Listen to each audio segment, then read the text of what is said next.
मान् वेङ्कटनाथार्य कवितार्किककेसरी वेदान्ताचार्यवर्यो मे सन्निधत्तां सदा हृदि पुत्रिणे चिदचित्पित्रा पौत्रिणे परमेष्ठिना सृषावते जगन्मात्रा वात्स्याय गुरवे नमः।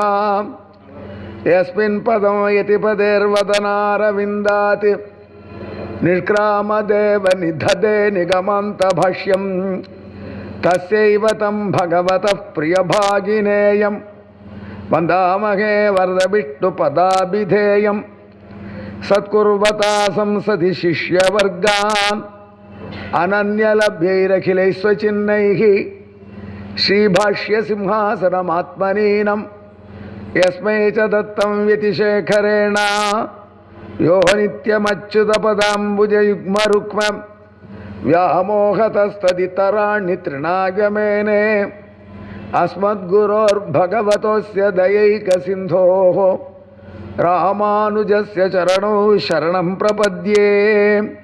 व्यासं वसिष्ठनप्तारं शक्तेः पौत्रमकल्मषं पराशरात्मजं वन्दे शुकतातं तपोनिधिं। हरि ओं यः पूर्व्याय वेधसे नवीयसे सुमज्जानये विष्णवे ददाशति यो जातमस्य महतो महिब्रवात् सेदुश्रवोभिर्युज्यञ्चिदभ्यसत् तमुस्तोतारः पूर्व्यं यथा विदर्तस्य गर्भगोहविषा पिपर्तना आस्य जानन्तो नाम चिद्विवक्तना बृहत्ते विष्णो सुमतिं भजामहे इन्दुणै पदुमत्तलर्महळ் तनक्कुमिन्बन् நற்புவிதனக்கிறைவன் தன் துணையாயர்பாவை நப்பின்னை தனக்கிறை மற்றையோர்க்கு எல்லாம் வன் துணை பஞ்ச பாண்டவர்க்காகி வாயுரை தூது சென்று எங்கும் என் துணை என் துணை என் துணை எந்த தந்தை தம்மானை திருவல்லிக்கேணி கண்டேனே யதப்சுதே சரஸ்வதி கோஷ்வஸ்வேஷு யன்மதூ तेन मे वाजिनीवति मुखमंधि सरस्वती नारायणं नमस्कृत्य नरं चैव नरोत्तमं देवीं सरस्वतीं व्यासं ततो जयमुदीरयेत्। आहर्तारं सुधायाः दुरधिगममहाशक्रदुर्गस्थितायाः जयतारं वज्रपाणेः सह विबुधगणैः आहवे बहुवेगात् विष्णौ सम्प्रीयमाणे वरविनिमयतः विश्वविख्यातकीर्तिं देवं यासूतसासौ दिशतु भगवती षण्मदाक्षायणी नः। नमस्सदसे एतर्हि भगवतः महापुरुषस्य अपार करुणांबुराशेः आश्रितवात्सल्येः जलधेः भक्तवत्सलस्य श्रीमतः श्री नलाबसार विहारिण प्रह्लादवरदस्य नृसिंहस्य परया कृपया देशिकसभायां स्वामी देशिकस्य महाभारतानुभूत्यै समागतेभ्यः समेभ्यः आस्तिकमहाजनेभ्यः सुस्वागतां वाचं परिसमर्प्य आचार्य करुणावलंबी करुणाकरदासः तमिमु उपन्यासमारभे। समेयुयं समाहित चित्ता भूयास्त भूत्वेमु उपन्यासं सबशृणुध्वं श्रुत्वा च तस्यैव भगवतः वैनतेयस्य तथा पार्थसारथेः आचार्य सार्वभौमस्य च श्री वेदांत देशिकस्य कृपया अखिलान् अभीष्टान् हितान् मनोरथान् संप्राप्य समेधमान विभवाः सह पुत्र पौत्र मित्र कळत्र बान्धवाः शतायुष समुल्लस्त इत्याशास्य आचार्य करुणावलंबी करुणाकरदासः उपन्यासम् आरभे। நேற்றைய தினம் சுவாமி தேசிகன் மகாபாரதத்தை பல பகுதிகளிலே அனுபவிச்சிருக்கார். அதில் ஆதி பாரதம் என்று பாரத கதைக்கு முன்னோடியான கருவை காட்டக்கூடிய மைக்ரோ மகாபாரதம் சொல்லக்கூடிய ஒரு சரித்திரம். அதை 17 அத்தியாயத்தில் தொடக்கத்தில் வியாச பகவான் சொல்லியிருக்கார். அந்த 17 அத்தியாய வரலாறை 17 ஸ்லோகத்தில் தேசிகன் வர்ணிக்கிறார். என்று பார்த்து வினதைக்கு பிள்ளையாக தேசிகன் கருடன் அவதரித்ததும் அந்த வினதை தன்னுடைய சக்களத்தி கத்ருவுக்கு அடிமையாக தானுமல்ல தன்னுடைய வம்சாவளியும் அடிமை என்ற நிலையில் அடிமையாக இருக்கும் பொழுது அந்த அடிமைத்தலையிலிருந்து விடுவிப்பதற்கு என்ன வழி என்று தன்னுடைய தாயின் சகோதரியான சக்களத்தியான கத்ருவை கருடன் கேட்க வானுலகத்தில் உள்ள அமிர்தத்தை கொண்டு வான்னு சொன்னான். அந்த அமிர்தத்தை கொண்டு வரதுக்கு கருடன் புறப்பட்டார். அவருக்கு வலிமை வேண்டி இருந்தது. அதுக்கான உணவை தாயார் வினதை சொன்ன உணவையும் சாப்பிட்டார். தகப்பனார் கஷ்யப பிரஜாபதி சொல்லிக் கொடுத்த உணவையும் சாப்பிட்டார். அவ்வளோ வலிமை அவருக்கு இருந்தது. அவர் சொர்க்கத்தை நோக்கி படையெடுக்க போனார் அமிர்தத்தை எடுத்துக்கொண்டு வருவதற்கு. சொர்க்கத்தில் அமிர்தத்தை ரொம்ப பாதுகாப்பில் வச்சுருக்கா, யாரும் நெருங்க முடியாது. ஒரு அக்னி பிழம்புகளால் அதுக்கு பாதுகாப்பு. உள்ள ஒரு சொல்கிற சக்கரம், அந்த சக்கரத்தை தாண்டி உள்ளே போனால் அந்த அமிர்தம் இருக்கிற இடத்த அடையலாம். அந்த சக்கரத்தை சுற்றின்னு இருக்குச்சு, அதெல்லாம் பிளேடு. அந்த ரேடியஸ் நடுவில் கேப்புக்குள்ளே போட்டு குதிக்கணும்.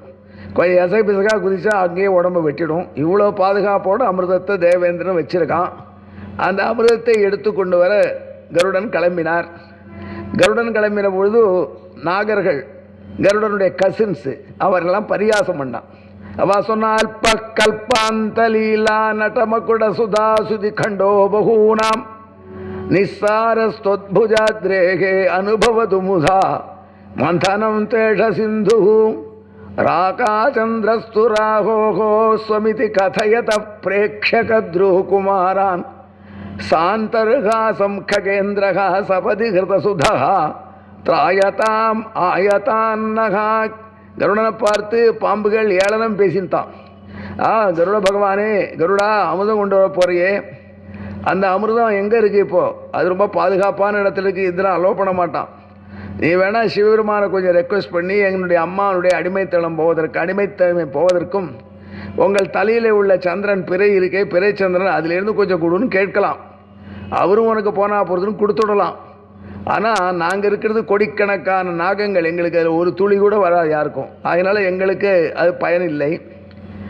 அல்லது நீ மீண்டும் பார்க்கடலை கடையிறேன், எனக்கு வலிமை இருக்குது அப்படின்னு கடைஞ்சி அமிர்தம் கொண்டு வரலான்னு பார்த்தா ஆல்ரெடி எல்லாத்தையும் எடுத்தாச்சு. ஒன்றும் இல்லை, சாரமில்லாத பார்க்கடலில் ஒன்றும் அமிர்தம் கிடைக்காது உனக்கு. இல்லை பௌர்ணமி சந்திரன் ஃபுல்லாக இருக்குது, அதில் இருக்கிற அமுதை பொழியின் நிலவே அருகில் வராதது ஏனோன்னு கவிஞர்கள் பாடுறா. அந்த அமுத பொழிய வைக்கிறேன்னு நீ சொல்லலாம். ஆனால் அது ராகுவுக்கு ஏற்பட்டது. எங்களில் ஒருத்தன் அவன் தான் சாப்பிட்றதுக்குன்னு வச்சுருக்கா கிரகணத்தும் போதும். எனவே என்ன செய்ய போகிற, நீ அமுதம் கொண்டு வர போறியா, அடிமையிலேருந்து விடுவிக்க போகிறோமா ஒன்று அப்படின்னு எள்ளி நகையாடினா. ஆனால் கருடன் தனக்குள்ளே லாஸ்ட் லாஃப் வில் பி மைன்னு சொல்லிட்டு போனாராம். நீங்கள் இப்போ சிரிக்கிறேன், அப்புறம் பாரு யார் சிரிக்கிறா அப்படின்னு. இந்த பந்து உனக்கு எனக்கு கண்ணுக்கு தெரியல, அடுத்த பந்து உனக்கு தெரியாதுன்னு விராட் கோலி சொல்கிற மாதிரி கிளம்பினார். சாந்தருகாசம் ககேந்திர, விராட்னாலே கருட பகவான் தான் அர்த்தம். விராட்னா பட்சிகளுக்கு தலைவர்னு அர்த்தம். அதனால தான் சக்க போடுறாருனா.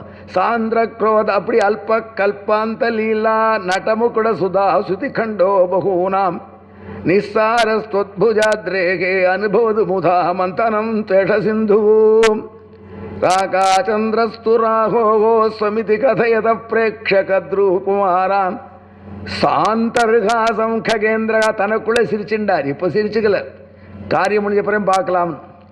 இவ்வளோ வலிமை. சொர்க்கத்தை நோக்கி ஒருத்தன் படையெடுக்கிறார். படையெடுக்கிற கருடனை தாக்குறார். தாக்கும் பொழுது எல்லா தேவர்களையும் வெற்றி பெற்றுன்னு போயிட்டே இருக்கார். அப்போ தேவலோகத்தில் சேனாபதியாக இருக்கிறது உபேந்திரனாகிய விஷ்ணு. அப்புறம் தான் அவர் ரிட்டையர் ஆகி முருகப்பெருமான சேனாபதியாக வச்சுட்டார். போர் இந்த வேலைன்னு. அதனால் அவரை இந்திரன் சொன்னான், என்ன பார்த்துட்டே இருக்கீர் தம்பி, அங்கே அவதரிச்சிருக்கார் உபேந்திரனா பகவான். அதனால் அண்ணாவன் போ உபேந்திரா கவனி, வரும் கருடன் பிரமாதம் முன்னேறி வரான் கவனி அப்படின்னா பேஷ் பேஷ் நன்னா யுத்தம் பண்ணுறான்றார். அவர் கருடன் கவுண்டர் கொடுக்க வரல. ஏன் வரலன்னா, கருட பகவான் கிட்டக்க ஒரு வார்த்தை சொன்னார். கருடா ரொம்ப நன்னா யுத்தம் பண்ணுற, நான் ரொம்ப ரொம்ப சந்தோஷப்படுறேன், உனக்கு ஏதாவது வரம் தரட்டுமா கேளுங்க. எப்படி இருக்கு? எனிமையை போய் பார்த்து ஒரு கிஃப்ட் தரட்டுமான்னு கேட்டா, தூரக்கேந்து பார்க்குறான் தேவேந்திரன் வயத்து பத்தியர், இந்த ஆசாமி நம்ம சேனாபதி எதிர்த்தலையில் உள்ளவனை பார்த்து பாராட்டினதே அதிகம், அதுக்கு உனக்கு ஏதாவது வரம் தரட்டுமா, வாங்கிக்கிறியான்னு கேட்டார்.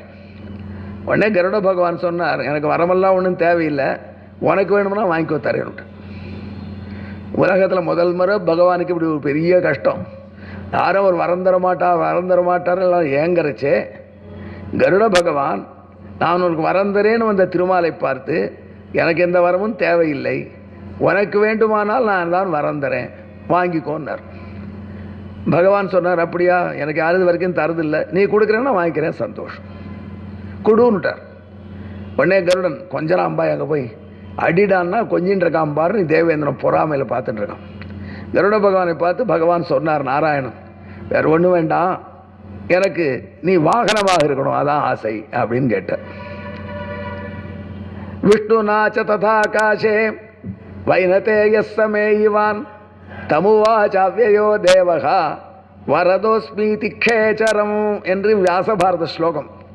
வரதா அஸ்மி என்று கருடன் முன்னாடி பகவான் சொன்னான், நான் வரதனா வந்திருக்கேன், உனக்கு வரம் தருவதற்கு வந்திருக்கேன்.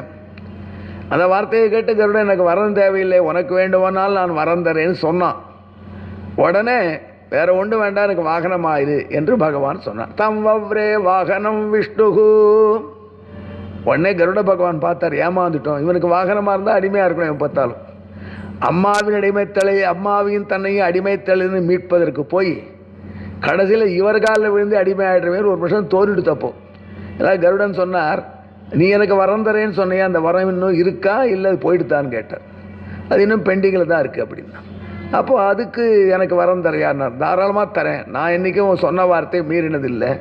இமயமலை அப்படியே உருகி போகலாம், கடல் வற்றி போகலாம், வானம் விழலாம், பூமி பிளக்கலாம், என் வார்த்தை பொய்யாகாது அப்படின்னு நான் அடிக்கடி டிக்ளேர் பண்ணியிருக்கேன். அதனால் உனக்கு நிச்சயமாக அந்த வரம் அப்படியே பெண்டிங்கில் வச்சுருக்கேன், வாங்கிக்கோ. அப்படின்னா நான் எப்பொழுதும் உன் தலைமையிலேயே இருக்கணும். இப்போ தான் கருடன் செக் வச்சுட்டார் நினச்சார். வாகனம் தலைமையில் எங்கேயாவது இருக்குமா? அந்த காலத்தில் சைக்கிள் பஞ்சர் ஆச்சுன்னா தள்ள தூக்கிட்டு வெளியே போவா, இது வாகனம் எப்படி மேலே வரும் அப்படின்னார். ததாஸ்துன்னா பகவான். உடனே கருடன் கேட்டார், அது எப்படி பாசிபிள், நான் அவனுக்கு வாகனமாக இருக்கணும், மேலே இருக்கணும்னா அது பாசிபிளாக தெரியலண்ணா. அதை பற்றி இப்போ கவலைப்படாத, உன் காரியத்தை பார்த்துட்டு வா, அப்புறம் செட்டில் பண்ணிக்கலாம். நீ அமிர்தத்தை மீட்டுன்னு வா, எடுத்துன்னு போ, அப்புறம் பார்க்கலான்னுட்டார். என்ன அங்கே பேச்சு, வரம் கொடுக்குறேன்னு அநியாயமாக இருக்குது, உன்னை நம்பி காரியம் ஆகாது, நானே பார்த்துக்கிறேன் அப்படின்னு இந்திரனா படு கோபத்தோட கருட பகவான் மீது தன் வஜ்ராயுதத்தை எரிஞ்சான். யஸ்வாங்கே சங்கராந்தகா கருத நிலவஸ்தம்பிதே ஜம்பசத்ரு. ஓங்கி வஜ்ரத்தால் அடிக்க வரைச்சு ரக்கையால் ஒரு தட்டு தட்டினார். அதிலே உடம்பாடுறது, இந்திரன் நிற்க முடியல. இருந்தாலும் வஜ்ரத்தை வச்சு அடித்த பெரிய வஜ்ரம், ததீச்சிங்கிற மகாமுனிவருடைய முதுகெலும்பில் பண்ணப்பட்ட வஜ்ரம். எனக்கு ரிட்டையர் ஆகிற சமயத்துக்கு முன்னாடி ப்ரொலாப்ஸ் டிஸ்க்கு முதுகெலும் கொஞ்சம் பாலும் அப்படின்னு ஏதோ சொன்னான். எங்கள் பாஸ்கிட்ட சொன்னேன், கருணாகர் ரொம்ப பொய் சொல்ல ஆரம்பிச்சிட்டீங்க அப்படின்னார். என்ன சார் அப்படின்னு, கவர்மெண்ட் சர்வெண்ட் தானே? ஆமாம் சார். கவர்மெண்ட் சர்வெண்ட் முதுகெலும்பு உண்டாயா எங்கேயாவது? முதுகெலும்பில் அடிபட்டு சொல்லிட்டு இருக்கேன், ஒரு நியாயமான விஷயம். அந்த மாதிரி முதுகெலும்பு யாருக்கு இருக்கும்? அந்த நம்ம முதுகெலும்புலாம் பலம் கிடையாது. ததீச்சி மகரிஷிக்கு அப்பேற்பட்ட தபஸ் சக்தி, அப்பேரோட பவர் இல்லை, அவர் தியாகம் பண்ணி தன் முதுகெலும்பை கொடுத்தார், வித்திரனை சம்ஹரிக்கிறதுக்கு ஆயுதம் பண்ணிக்கோங்கன்னு. அது மாதிரி ததீச்சி அஸ்தி சம்பவம், ததீச்சியினுடைய எலும்புனால் பண்ணப்பட்டது, மகரிஷியினுடைய எலும்புனால், தவ வலிமை மிகுந்த மகரிஷி எலும்புனால் பண்ணப்பட்ட ஆயுதம். அந்த ஆயுதத்துக்கு பதிலே கிடையாதான். அந்த வஜ்ராயுதத்தை எடுத்து ஓங்கி அடித்தான் கருடன் மீது தேவேந்திரன். யஸ்வாங்கே சங்கராந்தகா ஆடிண்டே அடித்தான். இவன் ஆடுறான், நிற்க முடியல, இருந்தாலும் வஜ்ரம் காப்பாற்றும் ஓங்கி ஒரு தட்டு தட்டினான். யஸ்வாங்கே சங்கராந்தகா கருத நிலவஸ்தம்பிதே ஜம்பசத்ரு குண்டாஸ்திரே. ஆனால் ஒன்று அதில் கொட்டாப்பிலேயே அப்படியே நின்னார் கருடன். தேவேந்திரன் ஃபர்ஸ்ட் டைம் வஜ்ரம் ஃபெயிலியர். வஜ்ரம் ஃபெயிலியர் ஆகிடுத்தோட தேவேந்திரனுக்கு குரல் தழுத்து போயிடுத்து, உடம்பு ஆடுறது, கண்ணில் தண்ணீர் வர்றது, நிற்கிறான். எல்லாரும் ஆச்சரியப்பட்டா, வஜ்ரம் கூட ஒன்றும் பண்ண முடியல இந்த பக்ஷியைன்னு. அந்த வார்த்தையை காலில் விழுந்தது. ததீச்சி முனிவருடைய முதுகெலும்பில் பண்ணப்பட்டது கூட இவர் ஒன்றும் பண்ணலேன்னு சொன்னான். உடனே கருடன் தன்னுடைய ரக்கையிலிருந்து இறக உடனே கீழே உதிர்த்தார். எதுக்குன்னா இந்திரா நீ அடித்த வஜ்ரத்துக்காக இல்லை, ஆனால் வஜ்ராயுதம் ஒரு முனிவருடைய முதுகமுலால் பண்ணப்பட்டது. அந்த வஜ்ரம் என்னை ஒன்றும் செய்யலேன்னு நாளைக்கு கருணாகரன் தேசிய சபாவில் உபன்யாசம் பண்ணினா அந்த முனிவருடைய பெருமைக்கு இழுக்கு. ஆகையால் இத்தையாவது நான் கொடுத்தேன். அதுக்கு ரிஷேகே மானம் கரிஷ்யாமி. பகவான் கருட பகவான் சொன்ன வார்த்தை என்ன சொன்னார்? நீ உன் வஜ்ரம் என்ன ஒன்றும் பண்ணாது, ஆனால் ரிஷேர்மானம் கரிஷ்யாமி வஜ்ரம் எஸ்ய அஸ்தி சம்பவம். வஜ்ரம் எஸ்ய அஸ்தி சம்பவம். யாருடைய எலும்பிலிருந்து வஜ்ரம் வந்ததோ அந்த வஜ்ரம் என்ன தாக்கலைன்னா அந்த முனிவருக்கு பெருமை குறைஞ்சிடும். அதில் ஒரு முனிவருடைய பெருமை கீழ்க்கு வரக்கூடாது என்பதற்காக நானே ஒரு இறகை வஜ்ரத்துக்காக உதிர்க்கிறேன்னு கீழே விட்டேன். கீழே வந்த இறகை தேவர்கள் ரிஷிகள் எல்லாரும் பார்த்தா, வானத்தில் ரிஷிகள் பார்த்தா சுரூபம் பத்திரமாலக்ஷே அழகாக இருந்தது. ஏன் அழகுன்னா மரியாதைக்குரியவருக்கு மரியாதை செலுத்தினா அதுதான் அழகு. பியூட்டி எங்கே இருக்குதுன்னு கேட்டால் நாம் நடந்துக்கிற ஒரு நடத்தையில் இருக்குது. யாருக்கு மரியாதை கொடுக்கணும் மரியாதை கொடுத்தா அது ரொம்ப அழகான சீன். அந்த மரியாதை ஒரு முனிவருக்கு கொடுத்து கீழே உதிர்த்த ரக்கையை இறக பார்த்து எல்லா ரிஷிகளும் ஆனந்தப்பட்டா. சுரூபமாக இருக்கு, ரொம்ப அழகாக இருக்குடா இந்த இறகுன்னு சொன்னான். அதிலிருந்து கருடனுக்கு சுபர்ணன் என்று பட்டம் கொடுத்தார். சுரூபம் பத்திரமாலக்ஷே சுபர்ணோயம் பவிஷ்யதி சுபர்ணோசி கருத்மான் திருவிருத்தே சிரஹா என்று வேதம் சொல்லும். சுபர்ணோசி என்று வேதம் கொண்டாடும். சுபர்ணன் என்பது அழகான இறகை உடையவன். அந்த இறகுக்கு அழகு என்ன?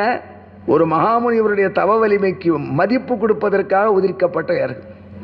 அப்பேற்பட்ட மகரிஷிகளை மதிக்கிறார் கருடன். ஏன் மதிக்கிறார்? அவருக்கே இவ்வளோ பலம் வந்தது. அவரால் வஜ்ரம் ஏன் அவர் ஒன்றும் பண்ண முடியல, நாராயணனே அவர் அடிக்கலை அப்படின்னா அதுக்கு காரணம் தேசியம் இப்போ சொல்கிறார். யஸ்வாங்கே சங்கராந்தர்கருத நிலவஸ்தம்பிதே ஜம்பசத்ரோ குண்டாஸ்ரே சன்ன கண்டம் பிரணயதி பவயே பக்ஷலேஷம் விதேஷ சோஸ்மாகம் சம்விதத்தாம் சுரபதி பிரதனாத்வந்த யுத்தைகமல்லஹா மாங்கல்யம் வாலகில்ய த்விஜவர தபசாம் கோபி மூர்த்தோ விவர்த்தகா. கருடனுக்கு இவ்வளோ வலிமை வந்ததற்கு பின்னணி என்ன? வாலகில்யர் என்ற முனிவருடைய தவமே கருடனாக வந்ததுனால. என்ன சார் கதை? பாரதமாச்சு, கதையை சொல்லணும். அந்த கதை அப்புறம் புரியறதுக்காக. ஆனால் அவ்வளோ பெரிய கதையை அவ்வளோ சுருக்கமாக தேசிகன் தான் கம்பீரமாக சொல்ல முடியும். சொல்கிறார் வாலகில்யர்னு மகாமுனிவர்கள் லில்லிபுட் மாதிரி கட்டவர்கள் தான் இருப்பாள் அவள். ஆனால் பெரிய தபஸ்விகள், தபஸ் பண்ணிட்டே இருப்பாள். அப்பேற்பட்ட வாலகில்யர்கள் கஷ்யப பிரஜாபதி, கருடனுக்கும் அவர் தான் அப்பா, தேவேந்திரனுக்கும் அவர் தான் அப்பா. நேத்தியே சொன்ன எல்லா பாப்புலேஷனும் கஷ்யபத்திலே தான் எமர்ஜ் ஆறுது. கோத்திரம் தெரியலனா கஷ்யப கோத்திரம் சொல்லுங்கன்னு. அதனால் கஷ்யப பிரஜாபதியை தேவேந்திரனுக்கும் திருத்தப்பனார் ஒரு பெரிய வேள்வி யாகம் பண்ணுறார். அந்த யாகத்துக்கு ரிஷிகள் எல்லாம் வரா, தேவர்கள் வரா, அசுரர்கள் வரா, எல்லாம் அவரை சேர்ந்தவா. அப்போ தேவேந்திரன் சொர்க்கலோகத்திலிருந்து தன் தேரில் போகிறான். மாத்தலி டிரைவர் ஓட்டுறான். ஒரு 10-15 டின் காமதேனு வெண்ணெயை வச்சுருக்கான் யாகத்துக்கு பயன்படுவதற்கு. அந்த காமதேவனுடைய வெண்ணெய் இருக்குது, அதில் நெய்யை உருக்கி யாகத்துக்கு பயன்படுத்தட்டோம்னு. அப்படி கம்பீரமாக யாகத்துக்கு கான்ட்ரிபியூஷன் கொடுக்கணும்னு வரான் தேவேந்திரன். அப்படி பறக்கிறது அவருடைய தேர், தரையிலேயே பறந்துன்னு போகிற மாதிரி போகிறது. அப்படி போகிறச்சு சைடில் பார்த்தான் தேவேந்திரன். 7 ரிஷிகள் வாலகில்யர்கள், லில்லிபுட் சைஸ் ஒரு சமித்து, அதை தள்ள 7 பேரும் சேர்ந்து தூக்கின்னு போகிறான். ஒருத்தரால் அந்த சமித்து தூக்க முடியாது. ஒரு சமித்துனா ஒரு குச்சி, யாகத்தில் நான் போடுற குச்சி ஹோமத்துக்கு, அந்த குச்சியை 7 பேர் தூக்கிட்டு வரான். இந்த குச்சி எதுக்கு 7 பேர் தூக்குறா? பெரிய கரடரை தூக்குறா மாதிரி அப்படின்னு பார்த்தான். பார்த்தா எவ்வளோ தூரம் நான் போகணும் இன்னொன்று முதல்ல இருக்கிற கேட்குறார்.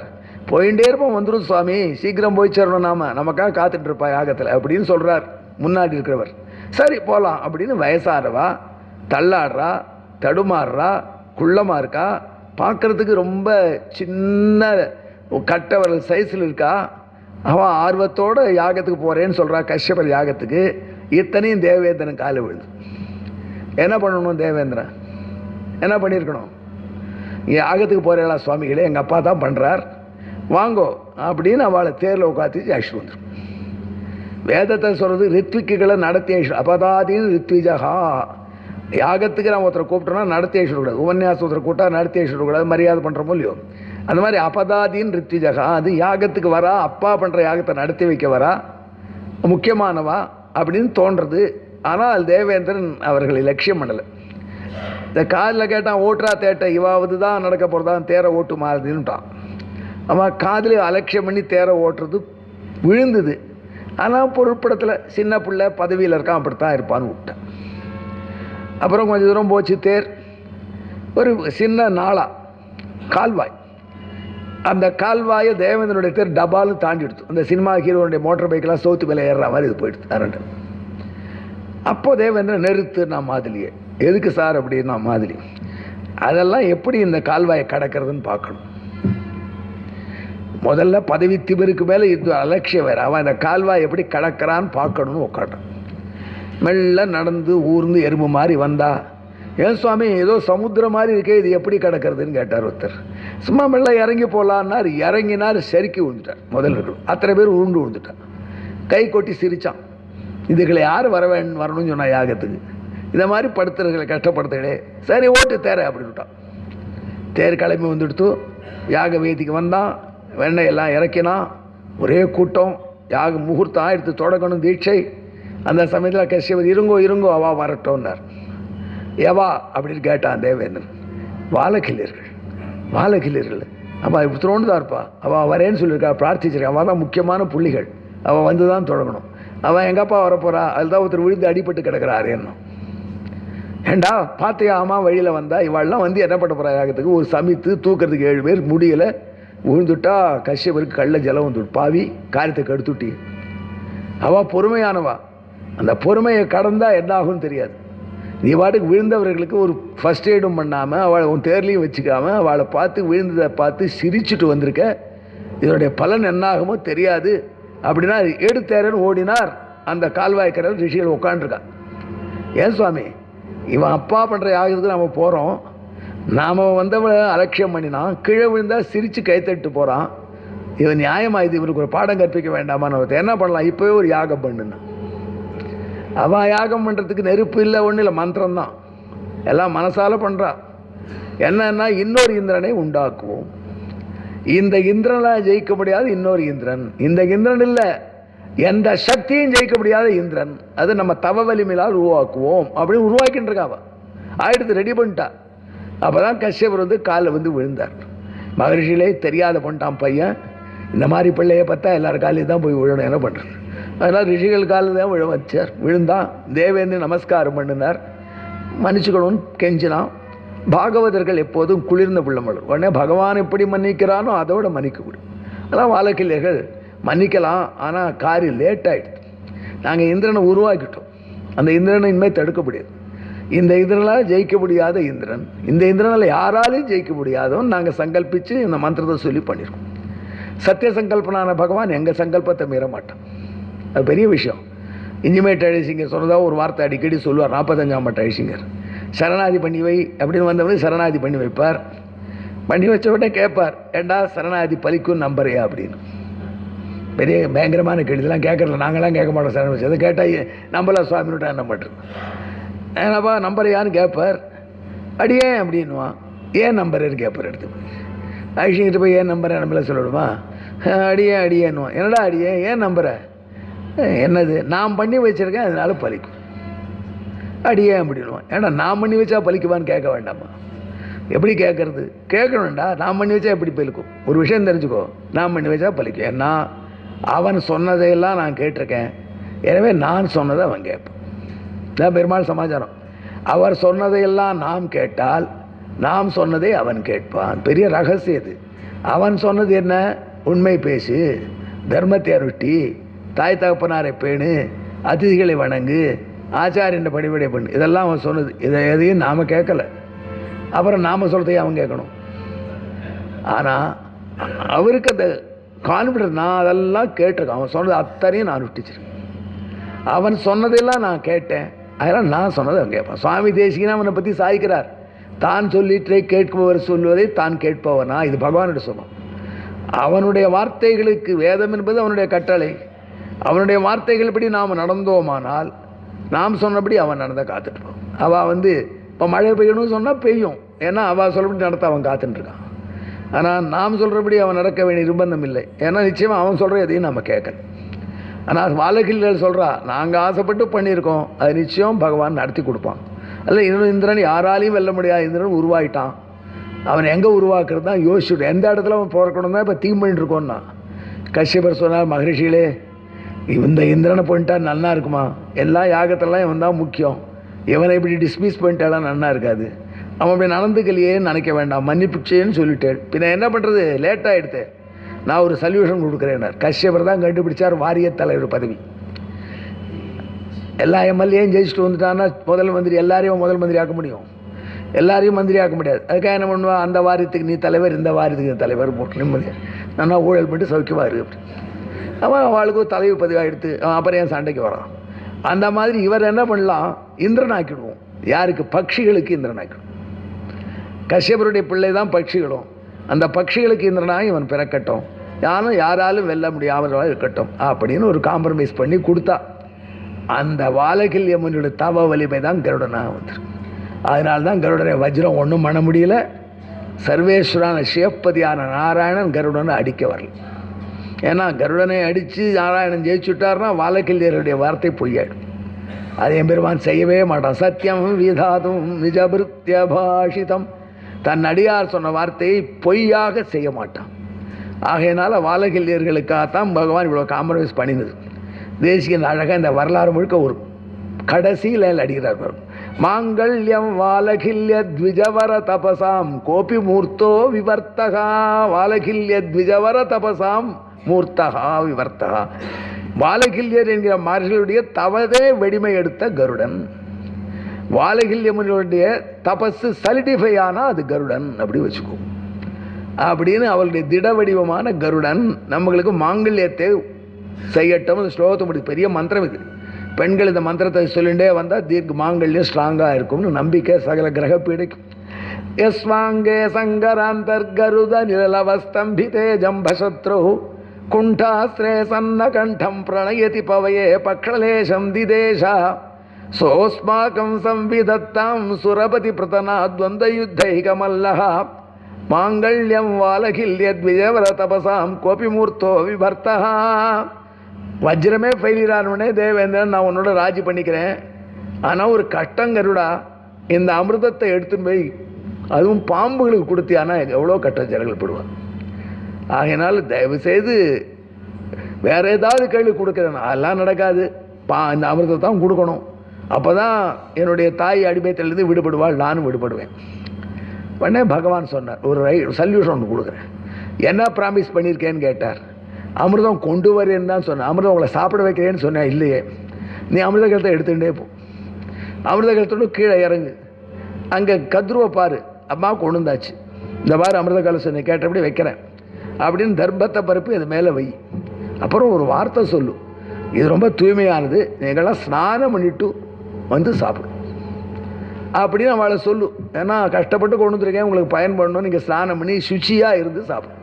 இது காஃபி மாதிரி இல்லை, சாப்பிட்றதுக்கு முன்னாடியே சாப்பிட்றதுக்கு, குளிக்கிறதுக்கு முன்னாடியே சாப்பிட்டா முதல் நாள் அக்கௌண்ட்டில் போகிறதுன்னு சில பேருடைய சாஸ்திரம் வச்சுருக்கு. அதெல்லாம் சாதத்திற்கு ஒருத்தர் காஃபி குளிச்சார். ஏன் சுவாமின்னு, இன்னும் பல்லே தேய்க்கலையே சுவாமி, சாப்பிட்டா நேத்தியோடு போயிடும், நேஸ்டர்டே அக்கௌண்ட் அப்படி. அந்த மாதிரிலாம் இதை சாப்பிடக்கூடாது, இது ஆச்சாரமாக சாப்பிடணும் அப்படின்னார். அப்படின்னு சொல்லு. பாம்புகள்லாம் ஸ்நானம் பண்ணிட்டு வரும், அதுக்கு நடுவில் அந்த அமிர்தகத்தை தூக்கிட்டு வந்துடும். அதுக்குள்ளே உங்கள் அம்மாவை விடுதலை பண்ணி அழிச்சு போயிடும்.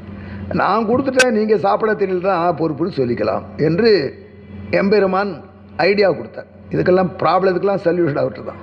மாயனும் காணகில்லாம் எல்லாத்துக்கும் ராசியமாக சொல்யூஷன் வச்சுருப்பார். அவருக்கு ஒரே ஒன்று சொல்யூஷன் இல்லாத விஷயம் இருக்குங்கிறா சொல்லியிருப்பார் வாசுதேவாச்சார் தேசிக பிரபந்தத்தில். இது வரைக்கும் அவருக்கு சொல்யூஷன் கண்டுபிடிக்க முடியாத ப்ராப்ளம் ஒன்று தான் இருக்குது. ஏன்னா ஒரு ஆச்சாரியனுக்கு அவர் பண்ண உபதேசத்துக்கு ப்ரப்போர்ஷனேட்டாக பிரதிசம்பாவனை பண்ணுறதுக்கு அவருக்கு தெரியல.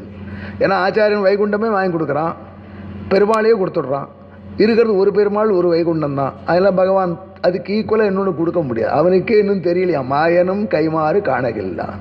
லக்ஷ்மி சஹஸ்ரம் எழுதினார் வெங்கடாத்திரி, அவர் அழகாக முடித்தார். பெருமாள் தகைக்கிறார், தவிக்கிறார், திண்டாடுறார். ஏண்டார்னா இதுக்கு என்ன தான் பரிசு கொடுக்கறது, ஐஸ்வர்யம் கொடுக்கலாம், வைகுண்டம் கொடுக்கலாம், ஆனால் அதை விட வசதியாக ஒன்று இருக்குமான்னு பார்க்குறேன், இல்லையேன்னு தவிக்கிறான். அப்படிப்பட்ட ஸ்தோத்திரம். அந்த மாதிரி பகவான் சொல்யூஷன் அடித்து கொடுத்தான். தேவேந்திரன்ட்டு அப்படியே சொல்லி அமிர்தத்தை எடுத்துகிட்டு பூலோகத்துக்கு வந்தார். அமிர்த கலசத்தோட வெற்றி கருடனாக வந்தார். கருட பக்ஷி வெற்றி கடவுளாக வந்து நின்னார். கொடுத்தார், கத்ருக்கு முன்னாடி வச்சார். நீங்கள் ஸ்நானம் மட்டும் எடுத்துக்கோங்கன்னார். நானும் என் தாயும் இனி அடிமை இல்லை என்று சொல்லி கிளம்பினார். ஸ்நானம் பண்ணிட்டு வந்தால் அமிர்த கலசத்தை காணும். இது ஏமாந்து போயிட்டோன்னு நினச்சிண்டா ஏமாற்றி தானே ஜெயிச்ச, உன ஏமாற்றி தான் திருப்பி ஜெயிக்கணும். இந்த பெரிய பாரதத்தில் பெரிய பாடம் இது. அதாவது துரியோதனன் ஃபைனல் யுத்தம் பண்ணணும். துரியோதனன் யுத்தம் பண்ணணும்னா எல்லாரும் போயிட்டா. நம்ம துரியோதன மகாராஜா என்ன பண்ணார், அந்த துக்கம் தாங்க ஒரு குளத்துக்குள்ளே போய் உட்காந்துட்டார், மூழ்கிட்டார். அவனுக்கு ஒரு ஜலஸ்தம்ப வித்தியர் தெரியும், எவ்வளோ நாடி வேணாலும் குளத்துக்குள்ளே இருப்பான். அதனால் அவன் வெளில வரணும், அவனாக நினச்சதான் வெளில வரணும். அந்த குளத்துக்குள்ளே வரும், நம்மளால சண்டை போடுவோம். நாம் அப்படி குளத்துக்குள்ளே மூச்சு முட்டி போய்டும், ஆக்சிஜன் குறைஞ்சி போய்டும். அதுக்காக அவன் எப்படியும் வெளில வரவழைக்கணும். எப்படி வரவழைக்கிறது? அதுக்காக குளத்தங்கிறது கண்ணபிரான் திட்டினார், கண்ணாப்பினான். துரியோதனா எல்லாரையும் கொண்டுட்டு நீ மட்டும் ஜாலியாக இருக்க அப்படின்னு ஏசினார். அவன் பொறுக்க மாட்டான், மானி புடக்கன் மேலே வந்துட்டான். மேலே வந்த உடனே இப்போ சண்டை போடு, ஜெயிக்கலாம், ராஜ்யம் யாருக்கு நிச்சயமாகும் அப்படின்றச்சு தர்மபுத்திரர் சும்மா இருக்க வேண்டியதானே. அவர் வெள்ளந்தியாக சொன்னார், நீ ரொம்ப டயர்டாக இருக்க, எங்கள் 5 பேரை யாராவது ஒருத்தரை நீ சூஸ் பண்ணி சண்டை போடும். சரின்னு தர்மராஜரை சூஸ் பண்ணால் அவன் அடிச்சு போயிடுவான். இது அனாவசியம் வாயை கொடுத்தார். இந்த மாதிரி தான் சில அசடுகள் இந்த மாதிரி மாட்டிக்குது தானா வாயை விட்டு. ஆனால் அவளெல்லாம் காப்பாற்றுறது அநாத ரக்ஷன். பக்கத்தில் கிருஷ்ணன் இருக்கானே, பஞ்சவரை பல வகையும் காத்தவன். அதனால் சொன்னான், தர்மராஜா நீ சொல்கிற மாதிரிலாம் பண்ண மாட்டான் துரியோதனன், அவன் மானி, அவன் ஒன்றை மாதிரி எசைக்கு சண்டை போடுவான், பீமனோட தான் போடுவான் அப்படின்னு. அது உடனே வேறு வழி இல்லை, பீமன் தான் சொல். யுத்தம் நடந்துட்டுருக்கு, அவன் தொடையில் கதையால் அடிக்கணும். ஆனால் சட்டப்படி ஆடி பழகின பீமசேனன் மேலேயே அடிக்கிறான். தொடையில் அடித்தா தான் அவன் போய் சேருவான், தொடையில் அடித்தா தான் பீமன் சாபம் போகும், பீமன் சாபம் நிறைவேறும். ஆனால் தொடையில் அடிக்கப்படாது, கதாயுத்தத்தில் ரூல் அது. எப்படி ஃபுட்பாலில் கைப்பட்டுனா ஃபோல் பிளே ஆகிடும், கிரிக்கெட்டில் காலில் பந்து அப்படின்னா எல்பிடி உள்ளே போனான். அது மாதிரி அந்த கேமுக்கு ஒரு ரூல் இருக்குது. அதனால் அதுபடி ஆடுறான் அவன் துரியோதனும் அதுபடி சண்டை போடுறான். அந்த சண்டையை பார்த்து பலராமனே வந்துட்டார். அந்த பலராமன்றது 2 பேரும் படித்த அவர் தான் குரு 2 பேருக்கும். கண்ணபிரான் பார்த்துட்டே இருக்கார், நாழி ஆயின்ட்டுருக்கு. சொன்னார், பீமசன் நிச்சயம் சபதத்தை நிறைவேற்றுவான், தொடையில் அடித்து கொண்டுடுவாங்க, கவலையப்படாது அப்படின்னு ஒரு வார்த்தை விட்டார். அப்போ பலாரும் தோலை அடிச்சுட்டான். அப்போ துரியோதனன் சொன்னான், எல்லாம் ஏமாற்றி ஃப்ராடு பண்ணி ஜெயிக்க வச்சு நீ நேரடியாக யுத்தம் பண்ணினியா கிருஷ்ணான்னு கேட்டான். பகவான் சொன்னார், நாளைக்கு தானே யுத்தம் பண்ணாமல் உட்காண்ட்ருக்கேன், நீ நேரடியாக எந்த காரியம் பண்ணின, சௌகரியம் வச்சு சூதாடி ஏமாத்தின. நீ ஏமாத்தின போதெல்லாம் அது தப்புன்னு தெரியல, உன்னை என்ன பண்ணி முள்ளால் தான் எடுக்கணும், வேறு வழி கிடையாது என்று பகவான் சொன்னான். அதே மாதிரி தான் பாம்புகள் ஏமாற்றி வினதையை ஏமாற்றி கத்ரு ஜெயிச்சு அடிமையாக்கினா அவளுக்கு அமிர்தம் கொடுக்கேன்னு சொல்லி ஏமாத்துறது தப்பு இல்லை அப்படின்னு சொல்லி முடிச்சுட்டா. அப்படி கருட பகவானும் வினதையில் சந்தோஷமாக இருந்தார்கள் என்று இந்த வரலாறை, அதுக்கு மேலே பாம்புகளை யாகத்தில் விழுத்த கதையெல்லாம் சொல்ல போகிறார் வியாசர், சொல்லி முடிக்கிறார். இமாம் கதாம் யஸ்ருணியான் நரசதா படேதவா த்விஜஜன முக்கிய சம்சதி அசம்சயம் திரிதிவமியாத் ச புண்ணியபாக் மகாத்மன பதகபதே பிரகீர்த்தனாத். இந்த கருடனுடைய வைபவத்தை யார் கேட்குறாளோ, யார் சொல்கிறாளோ, அவன் நிச்சயமாக இந்த லோகத்தில் சுபிக்ஷமாக வாழ்ந்து வைகுண்டத்துக்கு போய் சேருவா அப்படின்னு பலஸ்ருதி சொல்லி முடிக்கிறார் வியாசர். சுவாமி தேசிகன் ஒருபடி மேலே போகிறார். சுவாமி தேசிகன் வாயால் நாராயணன், நாராயணனுடைய பத்திரிகள், நாராயணனுடைய தொண்டர்கள், ஆச்சாரியர்கள் இவளை தவிர யாரையும் புகழ்ந்து பாடுறதே கிடையாது. வாய்கொண்டு மானிடம் பாட வந்த கவியே நல்லேன் அப்படிங்கிற ஆழ்வார் சித்தாந்தத்தில் நிலநிற்கிற தேசிகன். அவர் என்ன பண்ணுறார், ஒரே ஒரு கேரக்டர், பகவான் அல்ல, பகவானுடைய பத்திரிகள் அல்ல, பகவானுடைய சாட்சாத் தொண்டர்கள் அல்ல, ஒரே ஒரு கேரக்டர் மட்டும் ஸ்தோத்திரம் பண்ணி ஒரு ஸ்லோகம் பண்ணுறார். அது யாருன்னா கருடருடைய அம்மா. கருடருடைய தாயார் நமக்கு மங்களம் தரட்டும். ஏன்னா இந்த தாயாரால் தான் கருடன் இவ்வளோ காரியம் செஞ்சு, இந்த தாயாருடைய தவத்துக்காக தான் நான் பெயர்பட்ட வாலகில் யமுனுடைய வடிவமே வந்து சேர்ந்ததுன்னு நினச்சி கருட பஞ்சாசத்தில் வினதா தேவியை ஸ்தோத்திரம் பண்ணி ஒரு ஸ்லோகம். ஆகர்த்தாரம் சுதாயாக துரதிகமஹா சக்ர துர்கஸ்திதாயாக ஜேதாரம் வஜ்ரபாணேகே சக விபுதகணை ராகவே பாகுவேகாத் விஷ்ணோ சம்பிரீயமாணே வர வினிமயதோ விஸ்வவிக்யாத கீர்த்திம் தேவம் யாசூத சாசு திசது பகவதி சர்ம தாக்ஷாயணீனஹ. தக்ஷ பிரஜாபதியின் புதல்வியான வினத்தை நமக்கு மங்களம் தரட்டும். ஏன்னு பார்த்துருக்கா, தேசிய இந்த மாதிரி பகவானை தவறையோ பகவானுடைய தொண்டர் யாருக்கிட்டையும் எனக்கு இது கூட அது கூட கேட்கல. ஆனால் வினதை கிட்ட மங்களம் கேட்குறார். பெரிய exception to prove the general. Garuda பகவானை ஈன்றெடுத்தாள். யார் சுவாமி? இந்திரனுடைய பாதுகாப்பில் இருந்த பயங்கரமான பாதுகாப்பில் இருந்த அமிர்தத்தை கொண்டு வந்தவர். அது மட்டுமில்லை, வஜ்ரத்தை கையில் வச்சிருக்க இந்திரவனை அப்படியே முழிக்க வச்சவர். அது மட்டுமல்ல, அனைத்து தேவர்களையும் தன் பலத்தினால ஒண்டியா நின்று ஜெயிச்சவர். அது மட்டுமல்ல, சாட்சாத் நாராயணன் வரந்தரேன்னு கேட்டபொழுது நான் உனக்கு வரந்தரேன்னு திருப்பினவர். அது என்னாச்சு? பகவான் என்ன கருடா இப்படியே வாகனமாக நீ ஆக வேண்டியதானே, நானும் உன் தலையில் இருக்க வேண்டியதானே? ரொம்ப சிம்பிள். ஒரு வடிவம் எடுத்துன்னு துவஜமாறு, ஒரு வடிவம் எடுத்துன்னு கீழே வாகனமாறு சால்வ் பண்ணி கொடுத்தார். அப்பேற்பட்ட பெரிய திருவடியாக பகவானுக்கே வரத்தை திருப்பி தரவராக வந்தார். அப்பேற்பட்ட பிள்ளையை ஈன்றெடுத்த தாயார் என்ன தவம் செய்தாலோ இவனை பெற்ற வயிறுடையாள் சொல்லும்படியாக இருந்த வினதா தேவி நமக்கு மங்களம் தரட்டும் என்று வினதைக்கு மட்டும் ஒரு ஸ்லோகம். அதனால் கருட பஞ்சாசத் முடிவில் அவர் சொல்கிற பல ஸ்ருதி பாருங்கள். சைகாம் பஞ்சாசதம் வியாமதனுத வினதானந்தனம் நந்தயிஷ்யன் கிருத்வா மூலோ ததாக்யாம் கவிகதக கடா கேசரி வெங்கடேஷா தாமே தாம் ஷீலயந்தக சமித விஷதர வியாதி தெய்வாதிபீடாக காங்க்ஷா பௌரஸ்ய லாபாக கிருதமிதர பலைகி தார்க்ஷகல்பா பவந்தி. இந்த 51 ஸ்லோகத்தில் நாம் 17 ஸ்லோகத்தான் பாரதத்தில் உள்ள வரலாறு சொல்லியிருக்கார். அது மேலே ஆகமங்கள்ல இருந்தும் அதுக்கு மேலே மற்ற இதிகாச புராணங்கள்லேருந்து எடுத்து கருடைய பெருமையை சொல்லி அந்த 51 ஸ்லோகமும் அந்த ஸ்தோத்திரத்தை வச்சிருக்கார். அதில் இடைப்பட்ட 70 ஸ்லோகம்ஸ் இந்த அமிர்தாகரணம் அப்படின்னு சொல்லக்கூடிய இந்த பகுதி மட்டும் கருடனுடைய வரலாறு பாரதத்திலிருந்து அப்படியே எடுத்து காண்பிச்சிருக்கார். அந்த 51 ஸ்லோகமில் இந்த துதியை கருட பகவான் என்னை கேட்டுக்கொண்டதின் பேரில் எழுதினேன், அவருடைய கட்டளைப்படி எழுதினேன்.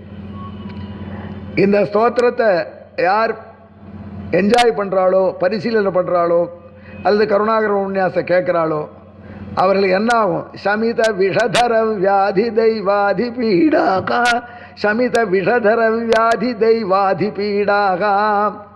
அவர்களுக்கு பூச்சி, எறும்பு, பாம்பு முதலே தொல்லைகள் இருக்காது, கொசு தொல்லைகள் உட்பட வச்சுக்கோங்க. வியாதி தெய்வ ஆதிபீடாக, வியாதி அவர்களை பாதிக்காது. தெய்வம் அப்படி சொல்கிற பேரிடருங்கிறாளே, அந்த மாதிரி ஆதி தெய்வீகம்ங்கிற துயரங்கள் பாதிக்காது. அதே மாதிரியாக ஆதி என்ற மனத்தில் இருக்கிற நோயும் பாதிக்காது. எல்லாம் போய் அவளுக்கு விருப்பமானதெல்லாம் விரும்புவதற்கு முன்னாடியே ரெடியாக கிடைக்கும். ஜாஸ்தி சொல்வானே கருடன் மாதிரியே இருப்பார்கள் என்று முடிச்சு. இது ஆதி பாரதம் என்று பாரதத்துக்கு முன்னோடியான ஒரு சூதாட்டாடி தோத்தவ அடிமையாகி அந்த அடிமைத்தளத்திலிருந்து விடுவிப்பதற்கு பெரும் போராட்டம் நடத்தி அதில் வெற்றி பெற்ற கருடனுடைய வரலாறை சொல்லி, இதே மாதிரி கண்ணன் கருட வாகனனான பகவான் இந்த பாண்டவர்கள் தோற்றதை, அடிமையான பாண்டவர்களை மீட்பதற்கு உதவி செய்து ஜெயத்தை கொடுக்க போகிறான் அப்படின்னு மகாபாரதத்துக்கு முன்னோடியாக இந்த கதையை மகாபாரத இலக்கியத்தில் ஆதிபர்வால வியாசர் வச்சார். ஆக தேசிகனின் மகாபாரதம் இந்த பகுதியை கவர் பண்ணுறது. இனி நேரம் தேசிகன் மகாபாரத சுருக்கம் சொல்கிறாரே அது கேட்போம். இதுக்காக நேற்றுக்கு கொஞ்சம் ப்ரில்லூடாக தான் இதை சொன்னேன், இனி கொஞ்சம் கூட பேர் வருவான்னு அப்படின்னு. எட்டி பார்க்கல ரொம்ப பேர், நாளைக்காவது வரட்டும். கேட்டால் ரொம்ப சிம்பிளாக இருக்கும். 62 ஸ்லோகத்தில் மகாபாரதம் முழுக்க சொல்கிறேன். கண்ணனுடைய கதை யாதவாபிதயம்ங்கிற காவியம். அந்த யாதவாபிதயத்தை தேசிகன் 24 சர்க்கம் உள்ள மகா காவியமாக எழுதினார். அந்த 24 சர்க்கத்தில் 22 சர்க்கம் முடிஞ்சுது.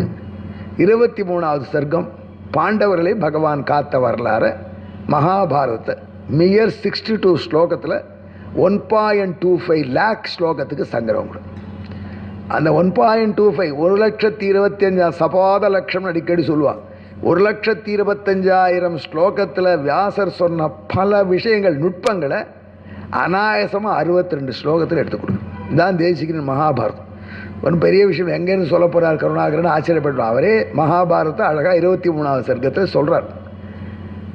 அந்த பாண்டவர்களை பற்றி ஆரம்பிக்கிறார். அதாதிகார சவனாத்ய இந்திராக பஞ்சாபவன் பாண்டுசுதா பிருத்திவியாம் ஜயார்த்தினஸ்தே ஜெகதேகநாதம் பிரபேதிரே சத்வதன சதாராக. மகாபாரதம்னு உடனே உங்களுக்கு ஒரு கேள்வி நிச்சயம் இருக்கும். முதல் கேள்வி, மகாபாரதத்தில் 1000 கேள்விகள். முதல் கேள்வி என்ன? எப்படி 5 பேர் ஒத்திய கல்யாணம் பண்ணிட்டா? பழைய கால உபன்யாசங்கள்லாம் ஒரு ஜோக் சொல்லுவாள். இப்போல்லாம் அந்த ஜோக் ஆப்சலேட். இப்போ சுப்ரீம் கோர்ட்டே அதெல்லாம் தப்பு இல்லைன்னு சொல்லிடுது. அது வேறு விஷயம். சுப்ரீம் கோர்ட்டு இஷ்டத்துக்கு சொல்கிறது. அதில் ஒன்று சொல்கிறது, என்ன சொல்கிறது, அடுத்தவர் மனைவியோடு இவர் ஆனந்தமாக இருந்தால் தப்பில்லை, அதில் தப்பாக கண்டுக்கூடாது அப்படின்னு சுப்ரீம் கோர்ட்டு ஜட்ஜ்மெண்ட் கொடுக்குற அளவுக்கு நம்ம நாடு வந்து கொடுத்து முன்னேறி எடுத்து. இப்போது ஆனால் இந்த கேள்வி கேட்டு 5 பேர் எப்படி ஒத்திய கல்யாணம் பண்ணிட்டா? ஒரு வீட்டில் கணவன் மனைவி, அதில் கணவன் வந்து பாகவதம் கேட்க போனார், மனைவி பாரதம், ரெண்டு பக்கத்து பக்கத்தில் திருவிழா நடக்கிறது. கணவன் பாகவதம், மனைவி பாரதம். மனைவிக்கு பாரதம் பிடிச்சிருக்கு, அங்கே போகிறா. கணவன் பாகவதம் கேட்க போகிறார். எப்பொழுது சாவி மாமிக்கிட்ட தான் இருக்கும் வழக்கம் போல். அதனால் பாகவத உபன்யாசகர் என்ன மாதிரி டயத்துக்கு பிடிச்சிட்டார். பாரத உபன்யாசகர் கொஞ்சம் லேட் பண்ணுறா. அதுக்கு மேலே மாமிகளும் கொஞ்சம் நாள் லேட் பண்ணி பேசி அன்றைக்கி கதையை டிஸ்கஸ் பண்ணிவிட்டு அப்படி வரா. பாகவதம் கேட்டவர் வீட்டு வாசல் வந்து உட்காந்துட்டார். மனைவி வரல. அவருக்கா பாவம் ஏகப்பட்ட டென்ஷன். கதவை திறந்து சீக்கிரம் உள்ளே போய் நேச்சர் காலுக்கு ஆன்சர் பண்ணணும் தவிக்கிறார் வயசான மனுஷன். மனைவி இன்னும் வரல, குதிக்கிறார். அவள் வந்தா, இண்டி பாகவதத்தினால கேட்காத கெட்டு போயிட்டேன்டி அப்படின்னார். என்னன்னா பாரு, கிருஷ்ணன் 16,000 பெண்களோட ஆனந்தமாக இருந்தாங்கிறா, நானும் 2-3 கல்யாணம் பண்ணிக்காத போயிட்டேன். அதான் பாகவத்தில் அவர் தெரிஞ்சுட்ட மாறு. அந்த அம்மணி சளைக்கவே இல்லை. நானும் பாரதம் கேட்காது கெட்டு போயிட்டேன். திரௌபதிக்கு 5 பேர் ஆத்துக்காரர், எனக்கு 2 பேர் இருந்தால் புடவாது வாங்கி தரல உருப்படியா அப்படி. இந்த மாதிரி அவன் மாறல் எடுத்துனா என்ன பண்ணுறது? பாரத கதைன்னு வந்தால் முதல்ல இந்த கேள்வி எல்லாருக்கும் எழுமும். அந்த கேள்விக்கு பதிலோடு சொல்கிறார் பாரதம் தேசி. அதாதிகாரச்சவனாத்ய இந்திராகா பஞ்சாபவன் பாண்டுசுதா பிருத்திவியாம் ஜயார்த்தினஸ்தே ஜெகதேகநாதம் பிரபேதிரே சத்வதனா சதாராகா. யாதவாபிதத்துக்கு ஒரு பெரிய சிறப்பு. அது என்னன்னு கேட்டால், சுவாமி தேசிகன் எழுதினார் அந்த மகாகாவியத்தை. சாட்சாத் திருவேங்கடமுடையானுடைய அவதாரமான தேசிகன் எழுதினார். சர்வஜனான ருத்ரன் தானே சொன்னான்னு தேசிகன் அடிக்கடி கொண்டாடுவார். சர்வஜனே சிவபெருமானுக்கு பெயர், எல்லாம் தெரிஞ்சவர். அந்த சிவபெருமானுடைய அம்சமாக போற்றப்படுகிற அப்பய தீட்சிதர் கமெண்ட் எழுதி இந்த ஸ்லோகத்தை கமெண்ட் எழுதுமே அப்பய தீட்சிதர் சொல்கிறார் பாருங்க. நிவத்தாதிகாராக பஞ்சேந்திராக சம்பு நியோகாத் பாண்டவா ஜாதா இது மகாபாரதே கதா. எங்கேயா நமக்கு புரியாத போயிட போகிறது இந்த ஸ்லோகத்துக்கு அர்த்தம் வச்சு ஒரு பஞ்சு மேலே வச்சு ஆட் பண்ணுறார் தீட்சிதர். தேசிகர் என்ன சாதிக்கிறார்? 5 இந்திரர்கள் தங்கள் பதவி போனதுனால பூலோகத்தில் பிறந்தார்கள்.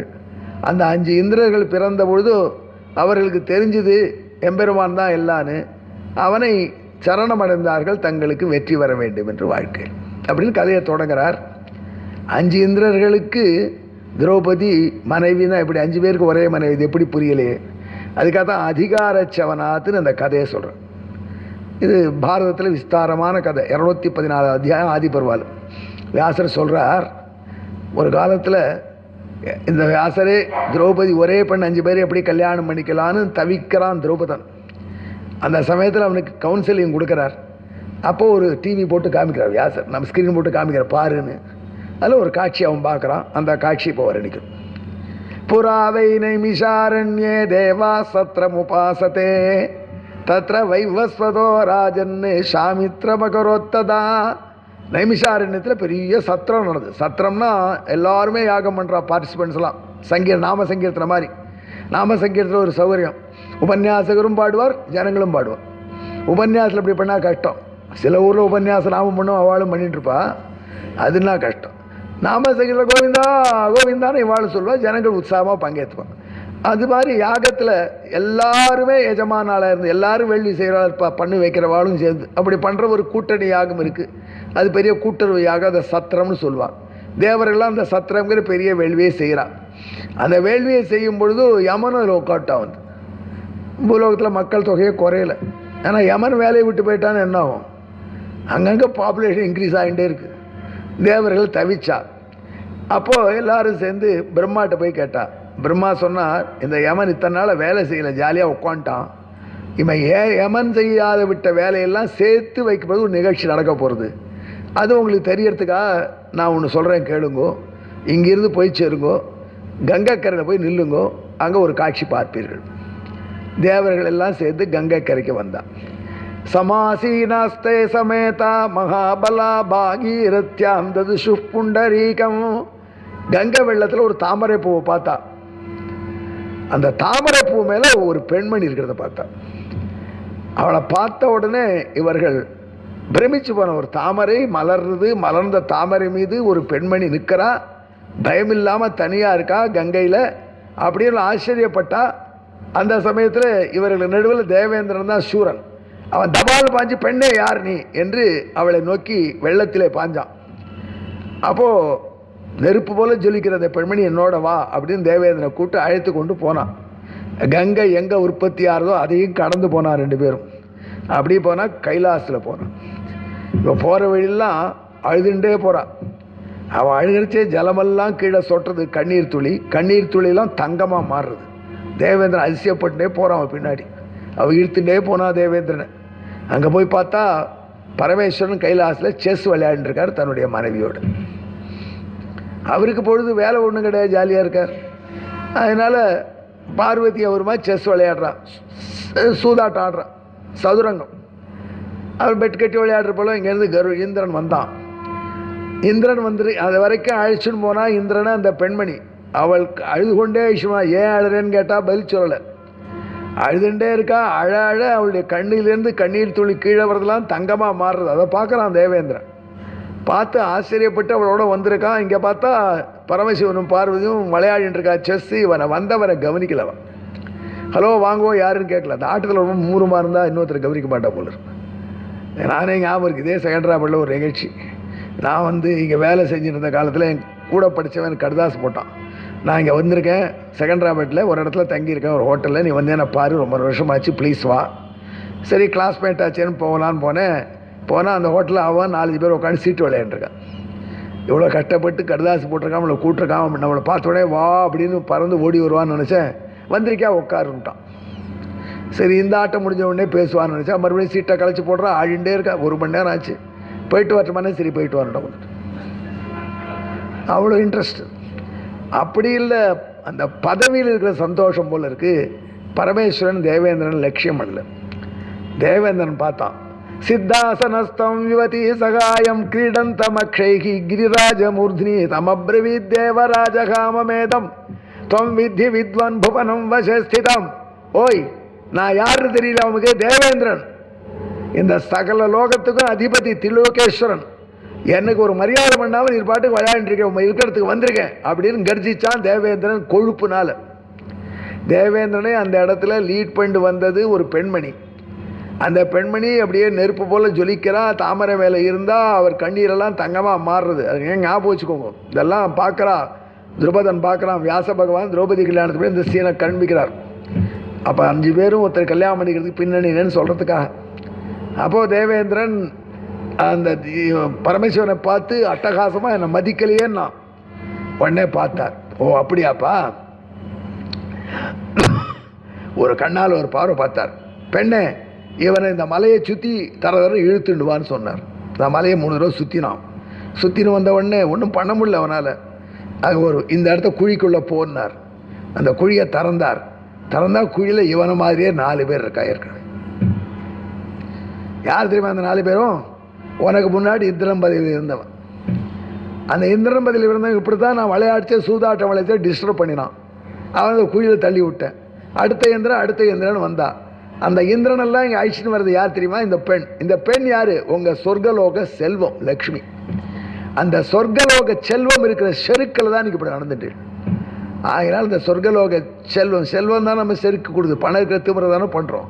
அந்த பணத்துக்கு அதிபத்தினா இந்த தெய்வம் உங்களை இப்படி இழுத்துட்டு வந்த தேவத்தை இப்போ நீயும் மாட்டின்ற. இவாள்லாம் பேசுகிறதோட ஜாஸ்தி பேசியிருக்க நீ, அதில் இந்த குழிக்குள்ளே போ அப்படின்னு சிவபெருமான் சொன்னார். தரீமேதாம் பிரவிசத்வம் சதக்ரதோ என்மாம் பால்யாத் அவமும் புரஸ்தாது. அவனை அறியாமையினால் என்னை பற்றி இப்படி பண்ணிட்டு உள்ள இருக்கவர் யார் தெரியுமா? இதுக்கு முன்னாடி இருந்த 4 இந்திரன். அவள்லாம் இந்திரனுங்கிறது ஒரு பதவி ஞாபகம் வச்சுக்கோங்க. கலெக்டர்னால் ஒரு டிஸ்ட்ரிக்ட் கலெக்டராக இருக்கார். இவருக்கு முன்னாடி 8 பேர் இருந்தவா டிஸ்ட்ரிக்ட் கலெக்டர். அவளுக்கு கலெக்டர்னா பேர் வேறு எறும்பா ஒரு பேர் இருக்கும். ராமன், கிருஷ்ணன், மாதவன் இருக்கும் இல்லையோ.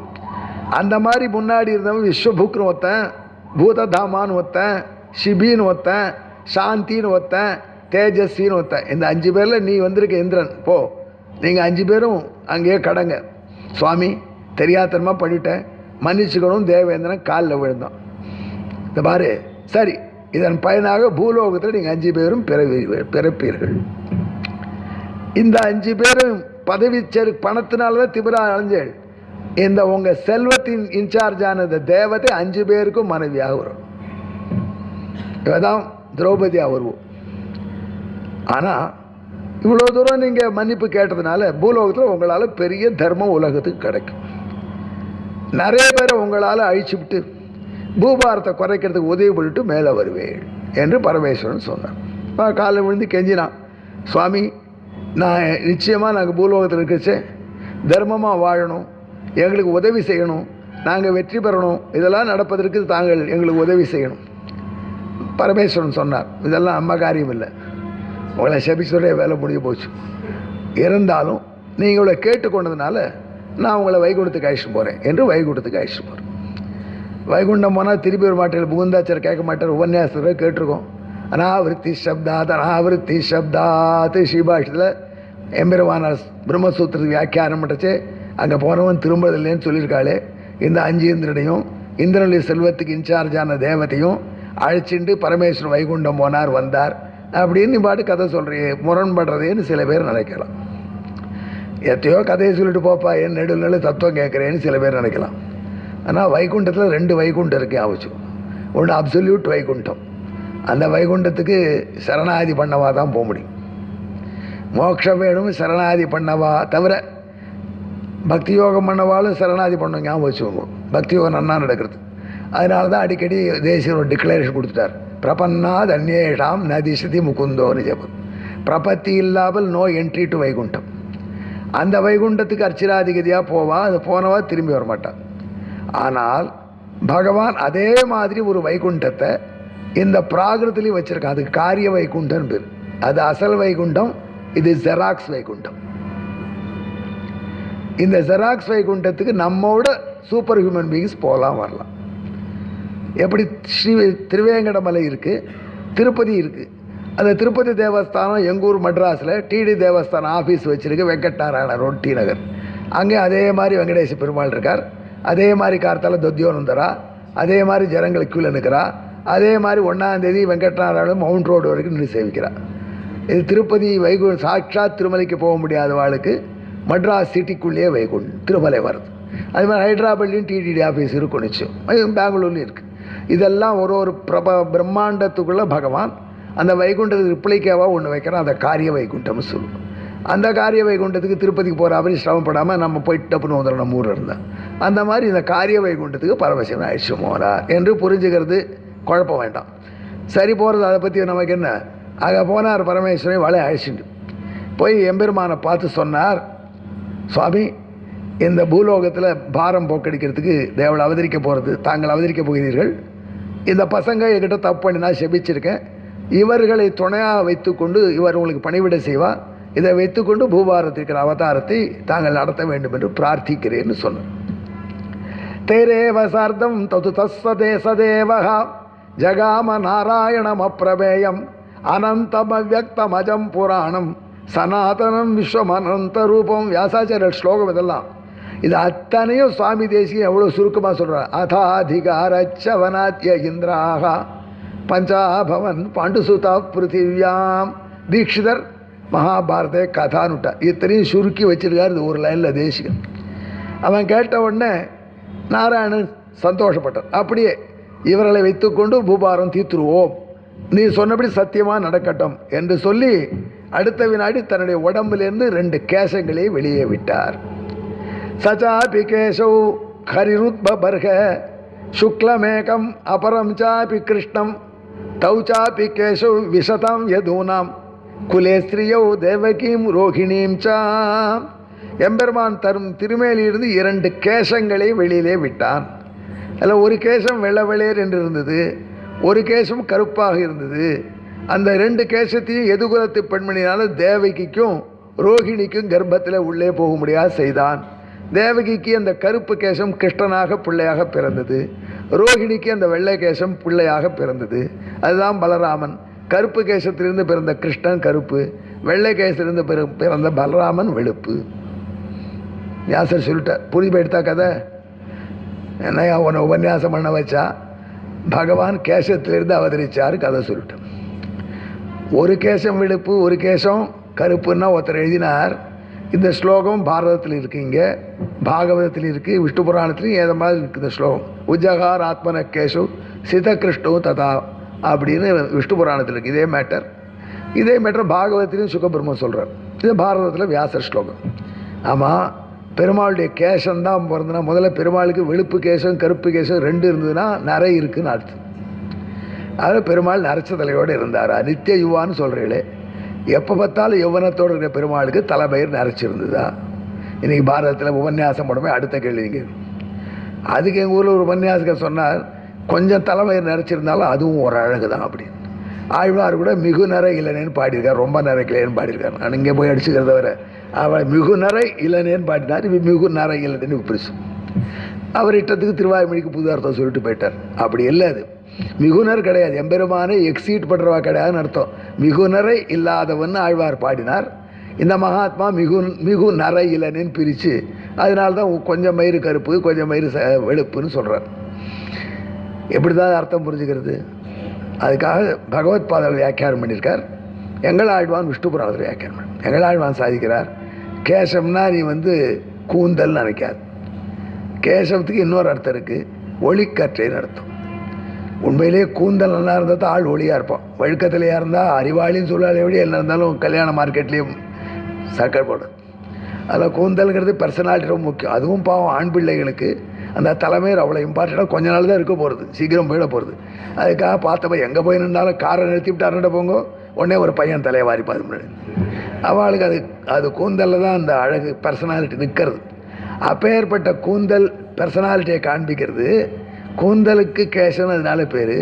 ஆனால் உண்மையிலே கேசனா அப்படின்னு ஆத்மாவுக்கு பேர். ஆத்மாவில் இருக்கக்கூடிய ஒளிமயமான ஆத்மாவில் உள்ள ஒளிக்கற்றைக்கு கேசன். எம்பெருமான் ஒளிமயமான தன் திருமேனியிலிருந்து வெளுப்பு ஒளிக்கற்றை ஒன்றை வெளியிட்டான். அது பலராமனாகவது. கருப்பு ஒளிக்கற்றை கிருஷ்ணனாகவது. அப்போ பகவான் சொன்னான், இவர்களுக்கு நீ சிபாரிசு பண்ணதுனால பரமேஸ்வரனை பார்த்து உம்மை சிபாரிசுனால இவர்களுக்கு எல்லாவித பாதுகாப்பு நான் செஞ்சு, நீர் பண்ண பிரபத்திக்காக இவர்களுக்கு எல்லாவித பாதுகாப்பு நான் செஞ்சு இவர்களை ஒரேபடி ரட்சித்து பூபாரம் தீர்த்து தர்மஸ்தாபனம் பண்ணுவேன் என்று அனுகிரகிச்சான். இது வியாசருடைய வார்த்தை. தயோரேகோ பலதேவோ பபூவ யோசௌ ஸ்வேதஸ்ய தேவஸ்ய கேசஹா கிருஷ்ணோ த்விதீய கேசவஹா சம்பபூவ கேசோ யோசோ வர்ணத கிருஷ்ண உக்தஹா.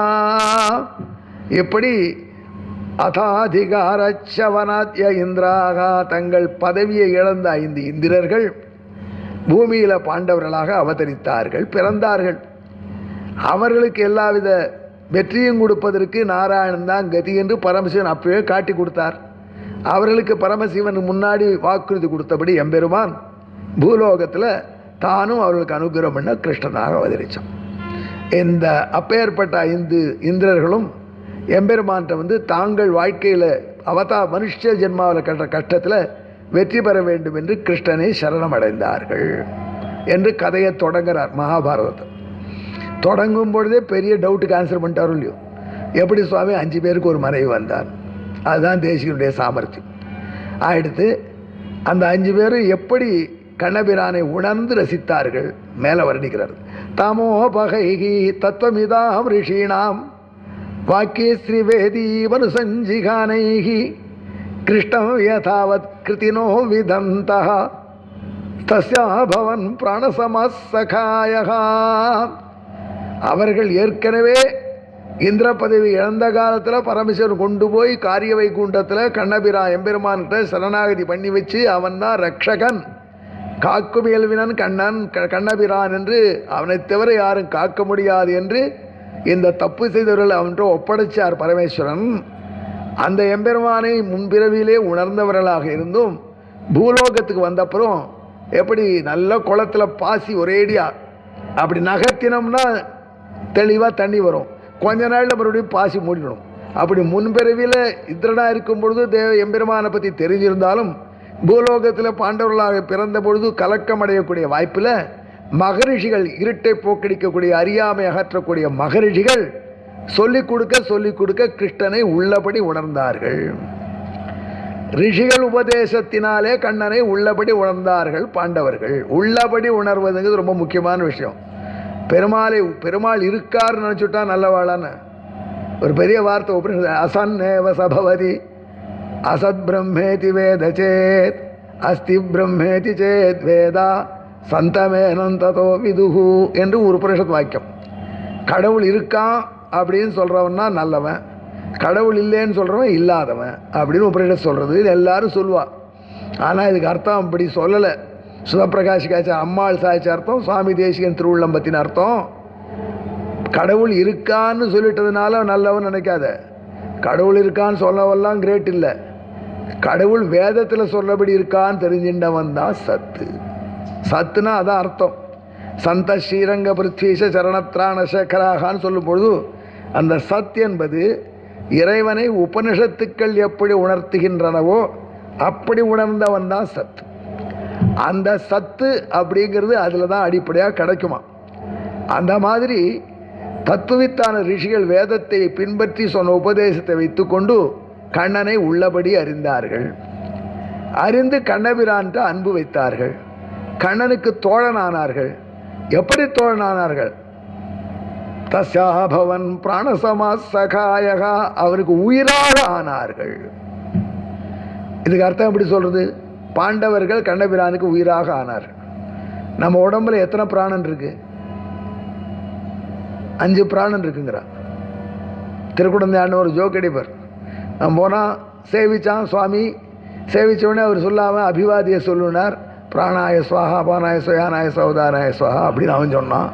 உடனே அப்பா சொன்னா, என்னடா படுவாவி, எப்படி அங்கேருந்து சந்தியாவந்தன மந்திரம் சொல்லி அபிவாதியை சொல்லுனா அப்படின்னு. இதுலேருந்து இவருக்கு அபிவாதியும் தெரியாது, அவனுக்கும் தெரியாது அப்படின்னு எல்லாம் நல்ல விஷயம் புரிஞ்சுதான்னு சொல்லி வேடிக்கையாக சாதிப்பார்.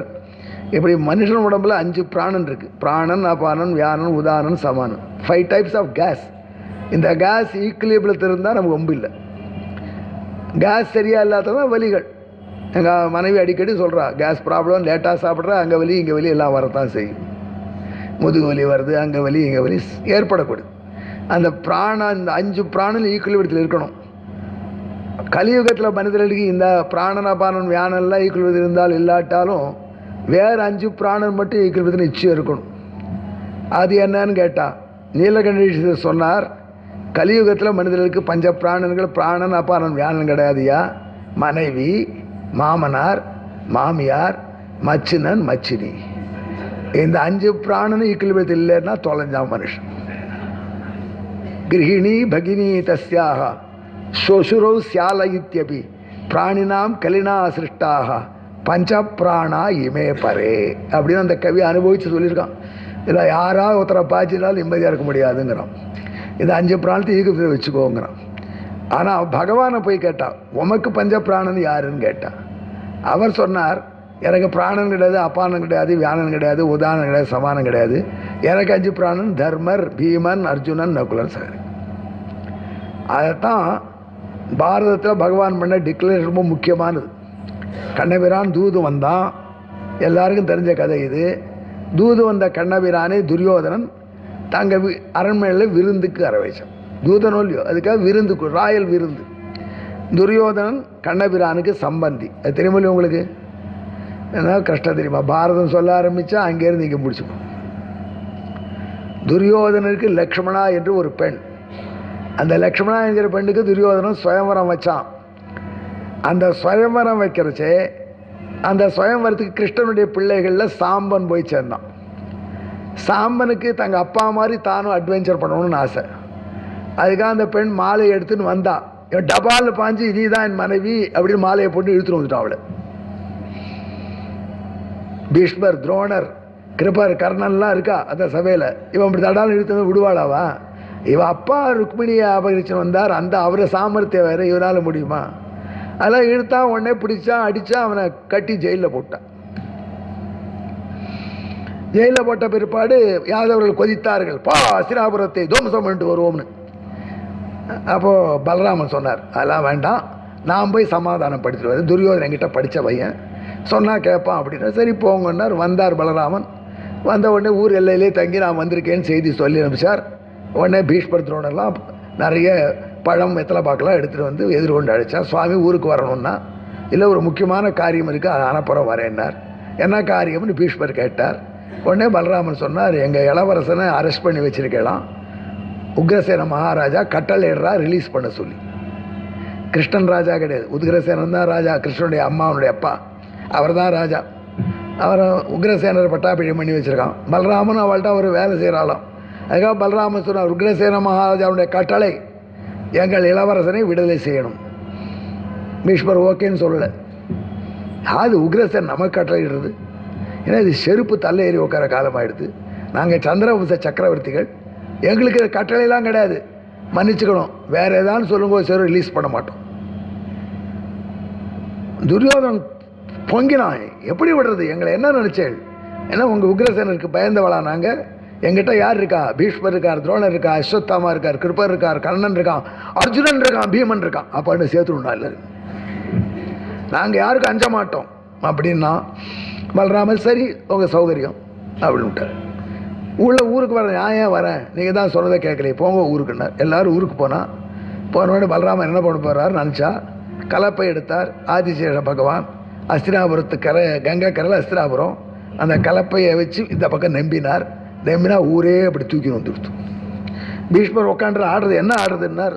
சார் எர்த்குவேக் வந்திருக்கு, பெரிய எர்த்குவேக் போல் இருக்குது அப்படின்னா. தகவல் பயங்கரமாக இருக்குது, பூமியை தூக்குறாள், நம்பூர் மட்டும் கங்கையில் விழும் போல் இருக்கேன்னார். ஓஹோ, பலராமன் தப்பு பண்ணிட்டோம், ஓடி வந்தால் சாம்பனையும் லக்ஷ்மணியும் கொடுத்து ஐஷிமுக ஊருக்கு மன்னிச்சுக்கோங்க. அப்படி பலராமன் பாடம் கற்பித்தார். அப்படி இந்த கல்யாணம் நடந்துடுத்து. அதனால் துரியோதனன் கிருஷ்ணனுக்கு சம்மதி. என்ன இருந்தாலும் பொண்ணை கொடுத்துருக்காங்க. கல்யாணம் அண்டர் டியூரஸ் நடந்தாலும் எப்படி நடந்தாலும் கல்யாணம் ஆகிடுது, இனிமேல் சம்பந்தி ஆகிட்டான். அதனால சம்பந்தியை சாப்பிட சொல்லி கூப்பிட்டான். ராஜதூதன் சம்பந்தின்னு சாப்பிட சொல்லி கூப்பிட்டான். பகவான் இல்லைப்பா, நான் வேறு இடத்துல விட்டார். இந்த கதை உங்களுக்கு தெரிஞ்ச கதை தான், ஜாஸ்தி சொல்ல வேண்டாம். பீஷ்மர் தங்காத்துக்கு வரணும்னு ஆசைப்பட்டார், சாரின்னுட்டான். துரோணர் 2 வேதம் தீரம் பண்ணுவார், வேத வித்துக்களாத்தில் சாப்பிடுன்னு சொன்னார் மகரிஷி. அதாண்டா பெரிய பிராயஷ்சித்தம். அந்த ஹோட்டலில் சாப்பிடுறது, இந்த ஹோட்டலில் சாப்பிடுறது, எச்சலை சாப்பிட்றதுக்கெல்லாம் பிராயஷ்சித்தம். ஸ்ரோத்ரியன் வேத வித்தருடைய வீட்டில் போய் சாதம் கேட்டு சாப்பிடு, அவன் போட மாட்டான். அவன் 2:30 மணி ஆகும் தள்ளி ஆகணும், அது வரை உட்காந்துருந்து கொடுன்னு சாப்பிடு, அது உனக்கு எல்லா பாபத்துக்கும் பிராயஷ்சித்தம். அது கூட இல்லை சுவாமி, நாங்கள் கொஞ்சம் தான் ஒடிச்சோம் சாப்பிட்டோம்னு சொல்லிட்டாள்னா சரி, உங்கள் ஸ்ரீவா தீர்த்தமாக கொடுது. யாச்சையே ஸ்ரோத்ரிய சியானம் ததபாவே ஜலம் பிபேத் அப்படின்னு சொல்லியிருக்கா. அப்படிப்பட்ட துரோணர் அவர் கேட்டார், நம்ம மாத்தில் சாப்பிட்லாமேன்னு. சாரி அப்படின்ட்டான். விதுரர் வீட்டில் சாப்பிட்டான். தெரிஞ்ச கதை தானே. திரும்பி ஆஃப்டர்நூன் மீட்டிங் தொடங்கிறது. அப்போது என்ன கிருஷ்ணா, என்னை விட்ட, பீஷ்மரை விட்ட, துரோணரை விட்ட, போய் விதுரன் வீட்டில் போய் சாப்பிட்டியாமே, வேலைக்காரிமான் வீட்டிலையும் சாப்பிட்டியாமே, இது நியாயமா? பகவான் சொல்ல, நான் என்ன பண்ணுறது, உங்கள் காலத்தில் நான் சாப்பிட முடியாது, நான் சம்பந்தியாக இருந்தேன், விரோதி வீட்டில் சாப்பிடக்கூடாது. திஷதன்ன போக்தவ்யம் திஷந்தன் நைவ போஜே. விரோதி வீட்லேயும் சாப்பிடக்கூடாது, விரோதிக்கு சாதமும் போடக்கூடாது. நம்ம ஆத்தில் சாப்பிட்டு அவன் திடீர்னு வாந்தி எடுத்தானா விஷம் வச்சு விட்டான்னு அடுத்த நிமிஷம், அதெல்லாம் பண்ணக்கூடாது. எனவே நான் உங்கள் இல்லத்தில் சாப்பிடவில்லைன்னு பகவான் சொன்னான். உடனே துரியோதனன் கேட்டான், கிருஷ்ணா நான் உனக்கு விரோதியா? நான் உனக்கு என்ன விரோதம் பண்ணேன்னா, பாண்டவர்கள் விரோதி இல்லை உனக்குன்னு கேட்டான். ஆமாம் அப்படின்னா, பாண்டவான் துஷசே ராஜன்.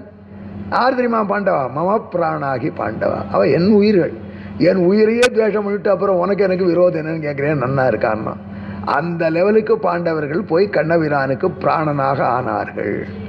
அதை 2வது ஸ்லோகத்தில் சுருக்க பாரதத்தில் தேசிகன் கண்ணனை உள்ளபடி அறிந்து கொண்டு, வேதத்தின்படி தெரிந்து கொண்டு, கண்ணன்கிட்ட நட்பு பூண்டு அந்த 5 பாண்டவர்களும் கண்ணனுக்கு உயிராகவே ஆனார்கள். தமோபகை சத்வவிதா ரிஷீணாம் வாக்கே ஸ்ரீவேதி மனசஞ்சிகானைகி கிருஷ்ணம் யதாவத் கிருதினோ விதந்தः தஸ்யாபவன் பிராணசமாசகாயக. இந்த ஸ்லோகம் கொஞ்சம் சமஸ்கிருதம் வாழ்க்கே புரியும், அவ்வளோ சிம்பிளான ஸ்லோகங்கள். அப்படி பாரதத்தை கதையை சாதிக்கிறார் சுவாமி தேசிகன். அவன் கண்ணபிரானே அவளுக்கு எல்லாமா இருந்தான். கண்ணபிரான் என்ன சொல்கிறானோ அப்படியே நடந்துட்டு இருந்தான். அதே மாதிரி எல்லா வித தடங்களையும் கடந்து வெற்றி பெற்றார்கள். அதான்ப்பா பாரதம் சொல்ல போகிறேன். மேலே இன்னொரு ஸ்லோகம் சொல்கிறார், கஷ்டப்பட்ட போதெல்லாம் பாண்டவாள் எப்படி நினச்சிண்டா, நாம் பண்ண அபச்சாரம், சிவனை வந்து ஏளனம் பண்ணது, அந்த மாதிரி நம்ம முன்பிறவில் செய்த பாவங்களுக்கெல்லாம் அது பிராயஷ்சித்தம் என்று அவமானத்தை ஏற்றுக்கொண்டார்கள். இதில் பெரிய ரகசியம் இருக்குது. திரௌபதி துரியோதனனை பார்த்து சிரிச்சா. தெரியுமா அந்த கதை உங்களுக்கு? ஏர்போர்ட்டில் போனால் என்ன சார் கண்ணாடி சவுராக இருக்கு, நான் போடான்னா டபால்னு தானே திறந்துக்கிறது இல்லையா? எங்கள் மெட்ராஸில் உடஞ்சி போயிடுது அடிக்கடி, 36 உடஞ்சி 40 உடஞ்சின்னு போட்டுட்டே இருக்கான். அந்த மாதிரி உள்ளே போகிறான். இதை பார்த்தா ஒரு பிரகஸ்பதி இன்னொரு இடத்துல கண்ணாடி சவுர் ரிட்டர்னு போயிட்டுருக்கான். ஏன்டா போகிறேன்னா தானே திறந்துக்கிறோம் போட்டக்குன்னு முட்டின்டான். அந்த இடத்துல இப்படி டிசைன் பண்ணல. அந்த மாதிரி பங்களா கட்டி வச்சு போயிட்டான் தர்மராஜருக்கு மயன். அந்த பங்களாவில் ராஜசூய யாகத்துக்கு வந்த துரியோதனன் அப்படியே போயிட்டே இருந்துச்சு. ஒரு இடத்துல பார்த்தா தண்ணி இருக்கா மாதிரி தோறித்து வேஷ்டியை தூக்கிட்டான். தூரம் கேட்டு திரௌபதி பீமன்லாம் பார்த்துட்ருக்கா. கூட வந்த அசிஸ்டன்ட் சொன்னால் இங்கே தண்ணி கிடையாது, தண்ணி இருக்கா மாதிரி தெரியும்படி ஒரு தோற்றம் டிசைன் பண்ணியிருக்கான் மயன்னு சொன்னான். அப்படியான்னு கேட்டான். இன்னும் கொஞ்சம் தூரம் போனால் தண்ணி இருக்கா மாதிரி தெரிஞ்சுது. இந்த இடமும் அதே ஏமாத்தல் போல இருக்குது. சர்னு போனால் சரிக்கி ஊற்றுட்டான். அதை பார்த்து பீமன் சிரிச்சான். திரௌபதி சொன்னான் அப்பாவுக்கு ஏற்ற பிள்ளைன்னு விட்டான். புரியுறதா? அப்பாவுக்கு ஏற்ற பிள்ளைன்னா இப்போ சொல்லக்கூடாது. இப்போல்லாம் அதை மக்களை நொண்டின்னு சொல்லக்கூடாது. அது வேறு வந்துட்டு அதில் பிளைண்ட் ஐ அப்படி சொல்லக்கூடாது. அதெல்லாம் தப்பு அப்படிங்கிறான். ஆனால் திரௌபதிக்கு அதெல்லாம் தெரியல. அப்பாவுக்கு ஏற்ற பிள்ளைன்னு நான் பீமன். திரௌபதி தலையாட்டினா சிரிச்சா. அது மாதிரி தன்னை அவமதிச்சுட்டா. அதுக்கு திரௌபதியை பதிலுக்கு அவமதிக்கணும். துரியோதனன் கஷ்டப்பட்டு சூதாட வச்சு அவளை படைய வைக்க வச்சு அவளை நடு சபையில் கொண்டு வச்சு துயில் இருக்க வைக்கிச்சு எல்லாம் பண்ணுறான். தர்மபுத்திரர் மட்டும் சொல்கிறார், திரௌபதி நீ சத்தம் போடாத, பேசாமல் மாமனார் நமஸ்காரம் பண்ணுன்னு சொன்னார். திரௌபதி அதை செய்யலை. நான் ஏன் பண்ணணும் அப்படின்னா கடைசியில் வேறு வழி இல்லை. கண்ணபிரான் மானத்தை காப்பாற்றி எல்லாத்தையும் கொடுத்தார். புடவை வந்துடுத்து. இருந்தாலும் பாண்டவர்கள் அடிமையாக நிற்கிறார். அப்போ திரௌபதி என்ன பண்ணினா நேராக போய் மாமனார் நீங்களே நியாயம் சொல்லுங்கன்னு சேவிச்சா. இதை முன்னாடியே பண்ணுன்னு சொன்னேன்னார் திரௌபதி. அடிக்கடி சொல்கிறா. இப்போ எல்லாரும் திரௌபதியில் சூதாடிச்சே கிருஷ்ணனை கேட்டு ஆடினாரா? கிருஷ்ணா நினச்சிட்டு காய போட்டுனாரா? கிருஷ்ணா அவனுக்கு தெரியாமல் ஆடுறேன்னு சொன்னார். ஏன்னா அவருக்கு சப்பலம் சூதாட்டத்தில் பிடிக்கும். இதெல்லாம் நம்ம சொல்லிட்டு இருக்கோம். எதுவும் கிடையாது. தர்மபுத்திரர் ஒரே நோக்கில் தான் இருந்தார். துரியோதனனை திரௌபதி அவமானப்படுத்திட்டார். அந்த அவமானத்துக்கு நாம் பிராயஷ்டம். அன்னைக்கு சிவனை அவமானப்படுத்தி தான் இவ்வளோ கஷ்டப்படுறோம். இப்போ துரியோதனை அவமானப்படுத்தினா அதுக்கு பிராயசித்தமாக திருராட்டிர காலில் விழுந்தா சரியாயிடும். அதுதான். அவர் ஒரு சபதம் எடுக்கல தர்மபுத்திரர். அர்ஜுனன் தான் சொன்னான் கர்ணனை கொல்வேன்னா, பீமன் தான் சொன்னான் துரியோதனை தொடையை உடைப்பேன்னா. தர்மபுத்திரர் ஒரு சபதம் கூட பண்ணல. பாரதன்னா பாருங்க. திருராட்டிரர் சொல்கிறார், தர்மா ஒன்ன மாதிரி பிள்ளை கிடைக்க மாட்டான்டா, இத்தனை கட்டத்திலையும் பொறுமையாக இருந்தேங்கிறான் அவனே. அதுதான் தர்மராஜர் தான் காட்டி கொடுத்தார். எவ்வளவுக்கு எவ்வளோ கஷ்டம் வருதோ நமக்கு வர கஷ்டத்தை எல்லாம் நாம் செய்த பாவங்களுக்கு பிராயஷ்சித்தம் என்று எடுத்துக்கொள். அப்படி பாண்டவர்கள் இருந்தார்கள். பாண்டவர்கள் எல்லாரும் இல்லை, லீடர் இருந்தால். அதுக்காக சொல்கிறார் சுவாமி தேசிகன், பிரதிக்ரியாக பிராக்தன துஷ்கிருதானாம். இன்ஜினியரிங் காலேஜில் சேர்த்து விட்டா 3-4 நாளைக்கு 5 நாள் பண்ணுவோம். திருமணம் நெக்கிவிட்டான் ஒருத்தன். திருமணம் எண்டு வரக்கூடாதுன்னு சீனியர் ரேங்கிங்கில். நான் அழுதுண்டே அப்பாட்ட ஓட்டினேன். அப்பா ரொம்ப கஷ்டமாக இருக்குன்னு. அவரை சாய்ச்சார், நல்லா கவலை இல்லைடா, உனக்கு இனிமேல் பாவமெல்லாம் போயிடுது அப்படின்னு. வேண்டாம் அப்படின்னு, நீ சந்தியாவனம் ஒழுங்காக பண்ண மாட்டேன், அவன் உன்னை பரிகாசம் பண்ணதுனால பாவம் போயிடுத்து, நிம்மதியாக இருக்கும். அதனால் எவ்வளோக்கு எவ்வளோ நம்ம அவமானப்படுத்துகிறாளோ, எவ்வளோக்கு எவ்வளோ கேவலப்படுத்துகிறாளோ அவ்வளோக்கு எவ்வளோ நம்முடைய பாவங்கள் கழிந்ததுன்னு நினைக்கணும். அப்படி இருந்தார்கள் பாண்டவர்கள். பிரதிக்ரியாக பிராக்தன துஷ்கிருதானாம் பிராணோபரே தேவி நிருத்த பாபாக தீராஸ்திரிலோகி சுகிருத பிரசாதாத் விபாகரம்யாக விபத பிரசேகு. ஆனால் அவர்களுக்கு எல்லாம் விபாகரம்யாக விபத்து. எத்தனை கட்டங்கள் வந்ததோ அதெல்லாம் பிற்காலத்தில் மங்களமாக இருக்கும்படியாக செய்து பகவான் அவர்களை காப்பாற்றினான். அவர்கள் தங்கள் கட்டத்தை எல்லாம் பொறுத்து கொண்டார்கள் பாண்டவர்கள். பிரசேகுன்னு வார்த்தை இருக்குது. இது மேலே டெக்னிக்கலாக டிஸ்கஷன் இருக்குது. பிரசேகிரேன்னு வரணும். தேசிகன் பிரசேகுன்னு எழுதியிருக்கார். அதை பற்றி அப்பே தீட்சிதர் ஏகப்பட்ட விஷயம் சொல்லியிருக்காரு. கரெக்டு தான், தேசிகன் மனிதன் எப்படி தப்பாக இருக்க முடியும் அப்படின்னு சொல்லி எக்ஸ்பிளைன் பண்ணி எஸ்டாப்ளிஷ் பண்ணியிருக்கார். அது வேறு மேட்டர், நமக்கு இப்போ தேவையில்லை. அப்படி பாண்டவர்கள் இருக்க கண்ணபிரான் பாண்டவர்கள் சப்போர்ட்டாக இருந்தான். எப்படிலாம் பண்ணினான்னா அவள் பண்ணின அட்டத்தை சொல்கிறார். கலிங்க நீதியும் கலகை கதானாம் கரணஞ்ச பார்த்தேன நிபத்த வைரம் ஆஸ்தாய துஷாசன பூர்வ ஜென்மா தர்மோத்தராஞ்சேது மியேஷ பார்த்தான். கலிங்கன் டெக்னாலஜி, கலிங்கனுடைய அட்வைஸ், கர்ணனுடைய சப்போர்ட்டு, துஷாசனனுடைய ஒத்துமை, இதையெல்லாம் மனசில் வச்சுட்டு துரியோதனன் பாண்டவர்களை அழிக்க முயற்சித்தான் அப்படின்னு கதை சொல்கிறார். கலிங்க நீதி என்ன, கலிங்கன் யார், கலிங்கன் என்ன நீதி சொன்னான். இது பாரதத்தில் ஒரு மூலையில் இருக்குது. அதே எங்கள் தேசிகர் அழகாக எழுதுகிறார். கலிங்க நீதினா என்னன்னா அவர் கீழே சொல்கிறார் தீட்சிதர், கலிங்கசிய சௌபல மந்திரினா. கலிங்கன்னா கேட்டால் செட்டுன்னு சொல்ல முடியாது. பாரத உபன்யாசம் பண்ணுறவாள்லாம் கலிங்க நீதினா கேடுங்க. நாளைக்கு 1000 உபன்யாசம் பண்ணியாச்சு தர்மராஜா பட்டாபிஷேகம், கலிங்க நீதியாக தெரியாது. கலிங்கம்னா ஒரிஸ்ஸாவுக்கு பேர் ஒரிஸ்ஸா ரூலான்னு கேட்போம். கலிங்கன்னு ஆப்கானிஸ்தானில் சகுனிக்கு மந்திரியாக இருந்தவன். அவனோட சகுனி வந்திருக்கான். பாண்டவர்களை அரக்குமாலையிலே எரிக்கணும்னு சஜஷன் சொன்னான். அது திருதராஷ்டிரம் ஒத்துக்கலை. திருதராஷ்டிரம் ஒத்துக்க வைக்கிறதுக்கு இந்த கலிங்கன் ஒரு லெக்சர் கொடுத்தான். அந்த கலிங்கன் ஒரு கதை சொன்னான். கதையை கேட்குறீங்களா? மணி 8 ஆயிடுத்து, எப்படி கேட்குறது? ஒரு நரி கதை சொன்னான். அந்த நரி கதை நாளைக்கு ஆரம்பிப்போம். கலிங்க நீதியும் தேசிகன்னு எடுத்துக்காது. கலிங்க நீதியிலிருந்து நாளைக்கு தொடரும்.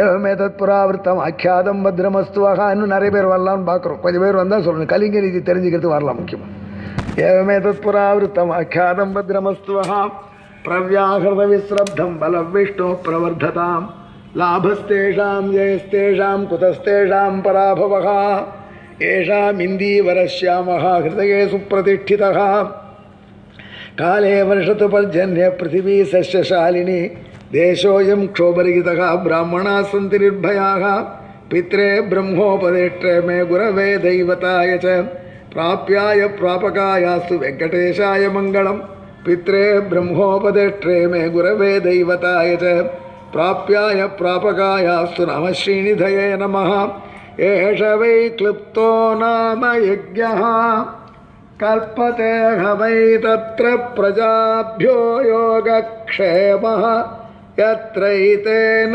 யஜ்ஞேன யஜந்தே ஹரி ஓம்.